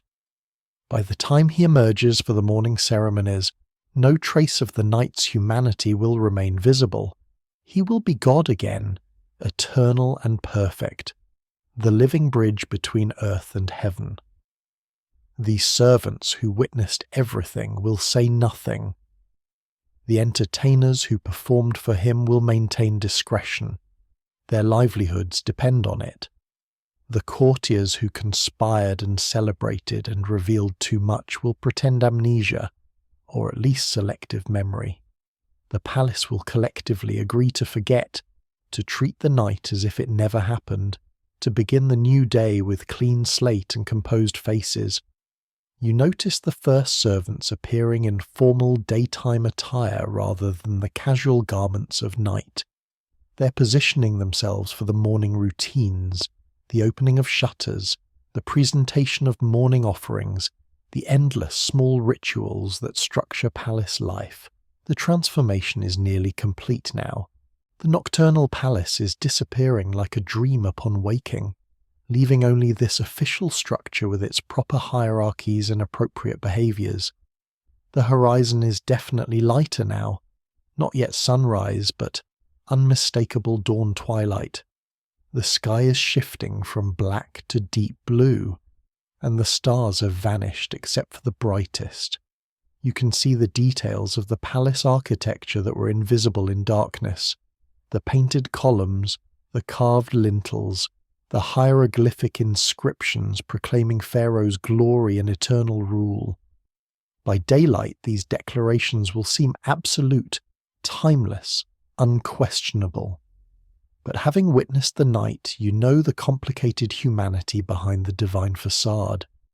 A high-ranking official passes you, someone you recognize from the banquet, where he was drunk and entertaining, telling outrageous stories and gambling recklessly. Now he's composed, dignified, walking with measured steps appropriate to his rank. He glances at you, and there's the briefest flicker of acknowledgement. We were both there, we both know. And then his face returns to appropriate neutrality, and he continues on to whatever morning duties wait him. The nightlife of the Pharaohs is ending, as it must, as it always does.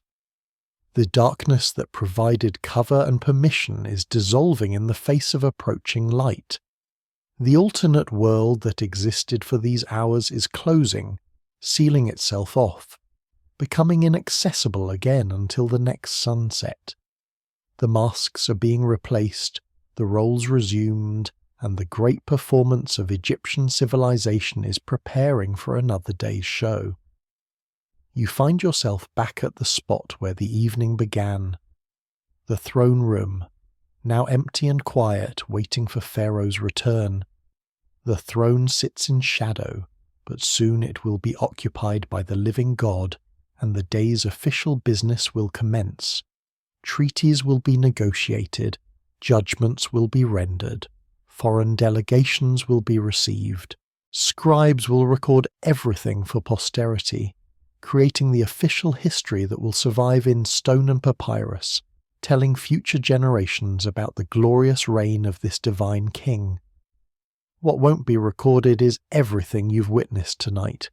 The music and dance, the gambling and drinking, the perfumed gardens and floating parties, the theatrical performances and hidden conspiracies, the human reality behind the divine pretense. That history exists only in memory, in whispered stories, in the knowing glances of those who are there. It's the hidden history, the boring history if you prefer. Boring not because it's dull, but because it burrows beneath the official surface to reveal the genuine lived experience of people trying to balance impossible demands. Be human and divine. Be perfect and real. Maintain cosmic order while acknowledging entropy's constant pull. The sun is rising now. You can feel it even before you see it. That fundamental shift as Ra begins his daily journey across the sky. Soon the first rays will strike the palace, and the new day will officially begin. The night and all its secrets will retreat into shadow, waiting patiently for darkness to return and permission to be granted once more. You've witnessed what happens when pharaohs take off their crowns and gods remember they're human. And now, as dawn breaks, you understand both why these nights are necessary and why they must remain hidden. Because the performance of divinity requires forgetting that underneath the makeup and regalia and divine titles, there's just another person trying to survive the weight of impossible expectations, seeking brief moments of pleasure and authenticity in the darkness between sunset and dawn. The sun breaks over the eastern desert now, its first rays striking the tops of the palace walls and turning the pale stone golden. You stand in one of the high terraces, watching the transformation that light brings, and it's as dramatic as any theatrical performance you witnessed during the night. The darkness doesn't flee suddenly. It retreats gradually, pooling in corners and courtyards, clinging to the bases of columns, lingering in doorways before finally surrendering to the inevitable day. Below you, the palace grounds are fully animated now with morning routines. You can see priests processing toward the temple, their white linen robes catching the early light, their movements measured and solemn as they prepare for the morning ritual that welcomes Ra's return, the daily miracle of sunrise, which never stops being miraculous no matter how many thousands of times you witness it, is about to be acknowledged and celebrated with appropriate ceremony. The priests who were drinking and gambling hours ago are now performing their sacred roles with complete conviction, and you realize this isn't hypocrisy. It's compartmentalization, the essential human ability to be different things in different contexts without falling apart from the contradiction. The Nile reflects the sunrise now, transformed from the mysterious dark ribbon of night into a bright highway of commerce and life. You can see fishing boats already heading out, farmers leading livestock down to drink. The endless daily activity that sustained Egyptian civilization for millennia. The river doesn't care about pharaohs' parties or temple secrets. It flows eternal, and human dramas play out along its banks in endless variation on eternal themes. You hear a distant sound, the lowing of cattle being brought for sacrifice, the morning offering that will feed both gods and priests. The smoke from cooking fires begins to rise from various quarters of the palace and the city beyond. Bread is being baked in massive quantities, the daily sustenance of Egypt being prepared in kitchens that never truly sleep. The smell of baking bread mingles with incense smoke from the temple, and the ever-present scent of the river, creating that distinctive morning fragrance of ancient Egypt, yeast and water and smoke and sun-heated stone. Historians still argue about the exact daily routines in royal palaces, trying to reconstruct from fragmentary evidence how pharaohs actually spent their time. The official inscriptions describe endless ceremonies, divine rituals, state functions. But the reality must have been more varied, more human. Mornings probably involved genuine administrative work, reviewing reports, making decisions, handling the logistics of managing a kingdom. But they also included the mundane physical necessities, bathing, dressing, eating, that even divine kings couldn't escape. You watch servants opening shutters throughout the palace, letting in the morning light and fresh air. The rooms that were mysterious and magical in lamplight become ordinary again, just painted chambers with furniture and functional purposes. The transformation is almost disappointing. You preferred the nocturnal palace with its shadows and secrets and sense of infinite possibility. The daylight palace is more constrained, more defined, less willing to surprise you. In the courtyard below, you spot some familiar faces from the night celebrations. That woman who was so animated during the banquet now walks with careful dignity, probably nursing a headache and hoping nobody speaks too loudly. The man who lost badly at gambling is receiving what looks like a stern lecture from a superior. Perhaps his losses involved state property or funds he wasn't authorized to risk. The consequences of nocturnal excess are playing out in small dramas across the palace, lessons being learned or ignored depending on individual wisdom and luck. The dancers are visible in one area, now dressed in simple tunics, practicing basic movements in the morning sun. They're maintaining their craft, working through the foundational techniques that make their evening performances possible. It's less glamorous than their nocturnal appearances, just disciplined repetition, muscles being trained, skills being honed. But this is where the magic actually comes from, you realize. Not from spontaneous inspiration, but from countless hours of practice, the unglamorous work that creates the illusion of effortless grace. Musicians too are at work, but differently now. Instead of performing for audiences, they're teaching students, young boys and girls learning instruments, being corrected on technique, practicing scales and rhythms. The transmission of culture happens in daylight, knowledge passing from generation to generation through patient instruction.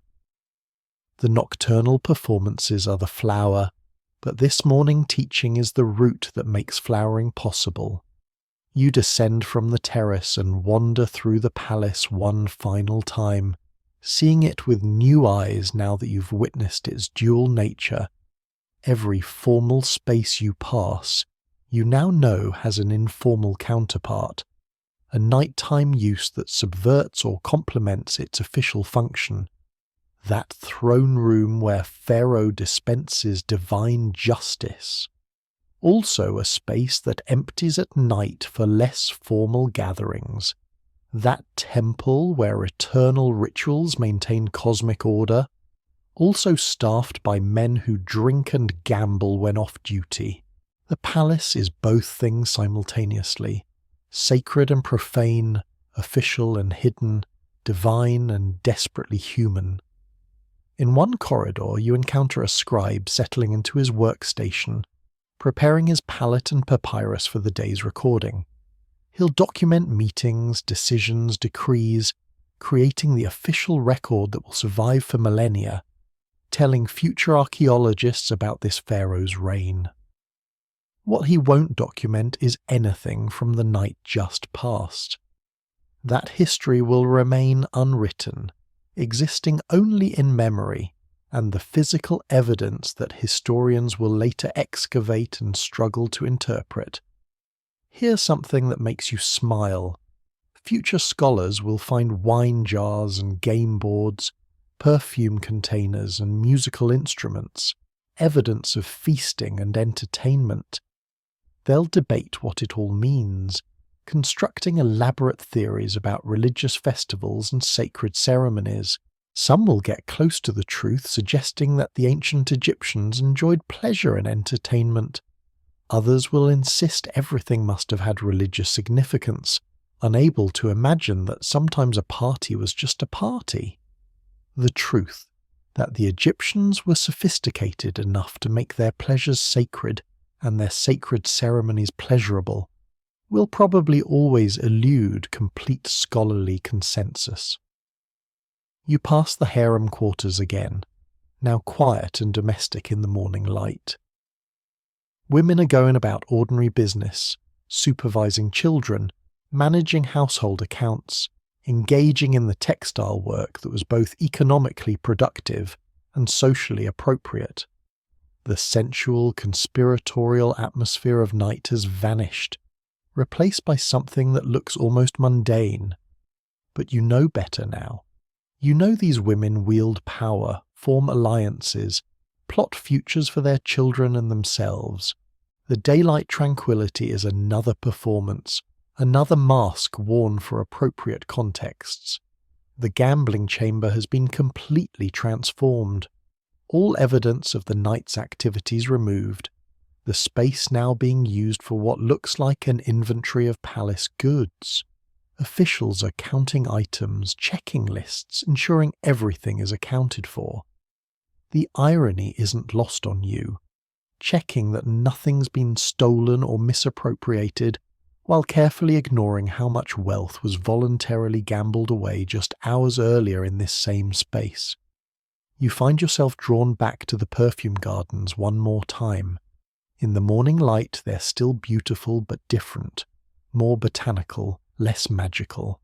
You can see the careful planning that went into their design, the sophisticated irrigation systems, the strategic placement of plants for optimal growth and fragrance. It's impressive as engineering and agriculture, but something essential has been lost with the darkness. The gardens needed night to reveal their true purpose, just as the palace needed darkness to become fully itself. A gardener is at work, tending the plants with obvious expertise and care. He's probably been doing this for decades, maintaining these gardens through different pharaohs and countless nocturnal celebrations. He glances up as you pass, and there's something knowing in his expression. He's seen it all before, will see it all again, and his job remains the same regardless. Keep the gardens beautiful, keep the flowers blooming, provide the setting for whatever dramas humans choose to enact among his carefully cultivated plants. The day is fully established now, the sun well above the horizon, heat beginning to build toward the afternoon's intensity. The palace has completed its transformation back to official functionality. Pharaoh will emerge soon for the morning ceremonies, divine and remote once more. The courtiers will attend with appropriate reverence. The scribes will record. The priests will perform their rituals. The entire elaborate machinery of Egyptian civilization will grind forward another day, maintaining Mayat, preserving cosmic order, pretending that nothing in the night contradicted the day's performance of perfect divine rule. But you know differently now. You've seen behind the mask, witnessed the hidden nightlife that made the daylight performance sustainable. The indulgence and excess, the pleasure-seeking and rule-breaking, the human desires acknowledged and satisfied in darkness. These weren't violations of Egyptian civilization. They were essential to it. The pressure of maintaining divine perfection, cosmic order, rigid hierarchy all day, every day would be unbearable without the release valve of nocturnal celebrations. The parties weren't despite the religion and politics. They were because of them, the necessary counterbalance that kept the whole system functioning. You settle onto a bench in a quiet courtyard, feeling the warmth of the sun on your skin, and you're suddenly overwhelmingly tired. You've been awake all night, witnessed an entire civilization's worth of celebration and secrets, and the exhaustion is catching up with you now.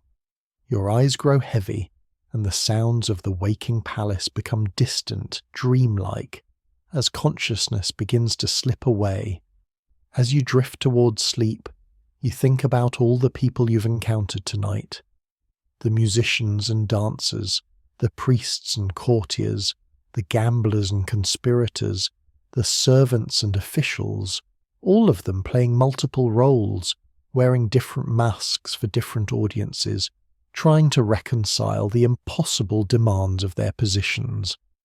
They were all doing the same thing fundamentally, seeking moments of authenticity in lives dominated by performance, finding brief freedom in structured existences, remembering their humanity in contexts that denied it. The hidden nightlife of the pharaohs wasn't really hidden, you realize as sleep overtakes you. It was simply unspoken, unrecorded, existing in that space between official history and lived experience. Everyone knew it happened. Everyone participated to varying degrees. But everyone also agreed to forget by morning, to maintain the necessary fiction that pharaohs were gods, that priests were pure, that cosmic order was maintained through perfect ritual rather than despite human messiness. Your last conscious thought is gratitude. Gratitude for the darkness that permitted honesty, for the wine that dissolved barriers, for the music that connected humans across time, for the Nile that flowed eternal, providing both sustenance and escape, for the ancient Egyptians who were sophisticated enough to understand that sometimes the most sacred act is admitting you're human and allowing yourself the pleasure of simply being alive, even if only for a few hours between sunset and dawn, in the hidden spaces where history doesn't record and masks can finally be set aside. And with that thought, you sleep, as the sun climbs higher and the palace continues its daily performance, and the Nile flows onward, carrying the eternal secrets of Egypt toward a sea that keeps them all, the boring history and the official history and the true history that's always somewhere in between, unwritten but unforgotten, as real as sunrise and as mysterious as night. The palace grows quieter around your sleeping form, and even that quietness feels gentle, protective. The servants who pass notice you but don't disturb you. One even places a light cloth over you, shielding your face from the intensifying sun. They understand exhaustion from long nights, understand the need for rest after bearing witness to things that will never be spoken of. They smile slightly as they continue their morning work, these invisible facilitators of Pharaoh's hidden life, and they let you sleep. The hours pass, the sun reaches its zenith and begins its afternoon descent. The palace continues its rhythms, ceremonies performed, business conducted, the endless administration of kingdom maintenance proceeding with practiced efficiency. The official day unfolds exactly as recorded history will preserve it. Pharaoh dispensed justice, priests made offerings, officials managed logistics, and the divine order of Egypt was maintained perfectly, as always, as forever. But somewhere in the palace, musicians are resting their voices for tonight's performance. Dancers are soaking sore muscles in preparation for evening rehearsals.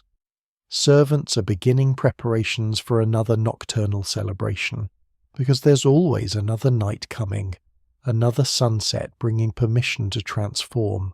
Wine is being brought up from the cellars, fresh flowers are being cut for the perfume gardens, the barges are being restocked and readied, the game boards are being set up in that chamber that currently holds mundane inventory work but will transform again after darkness falls.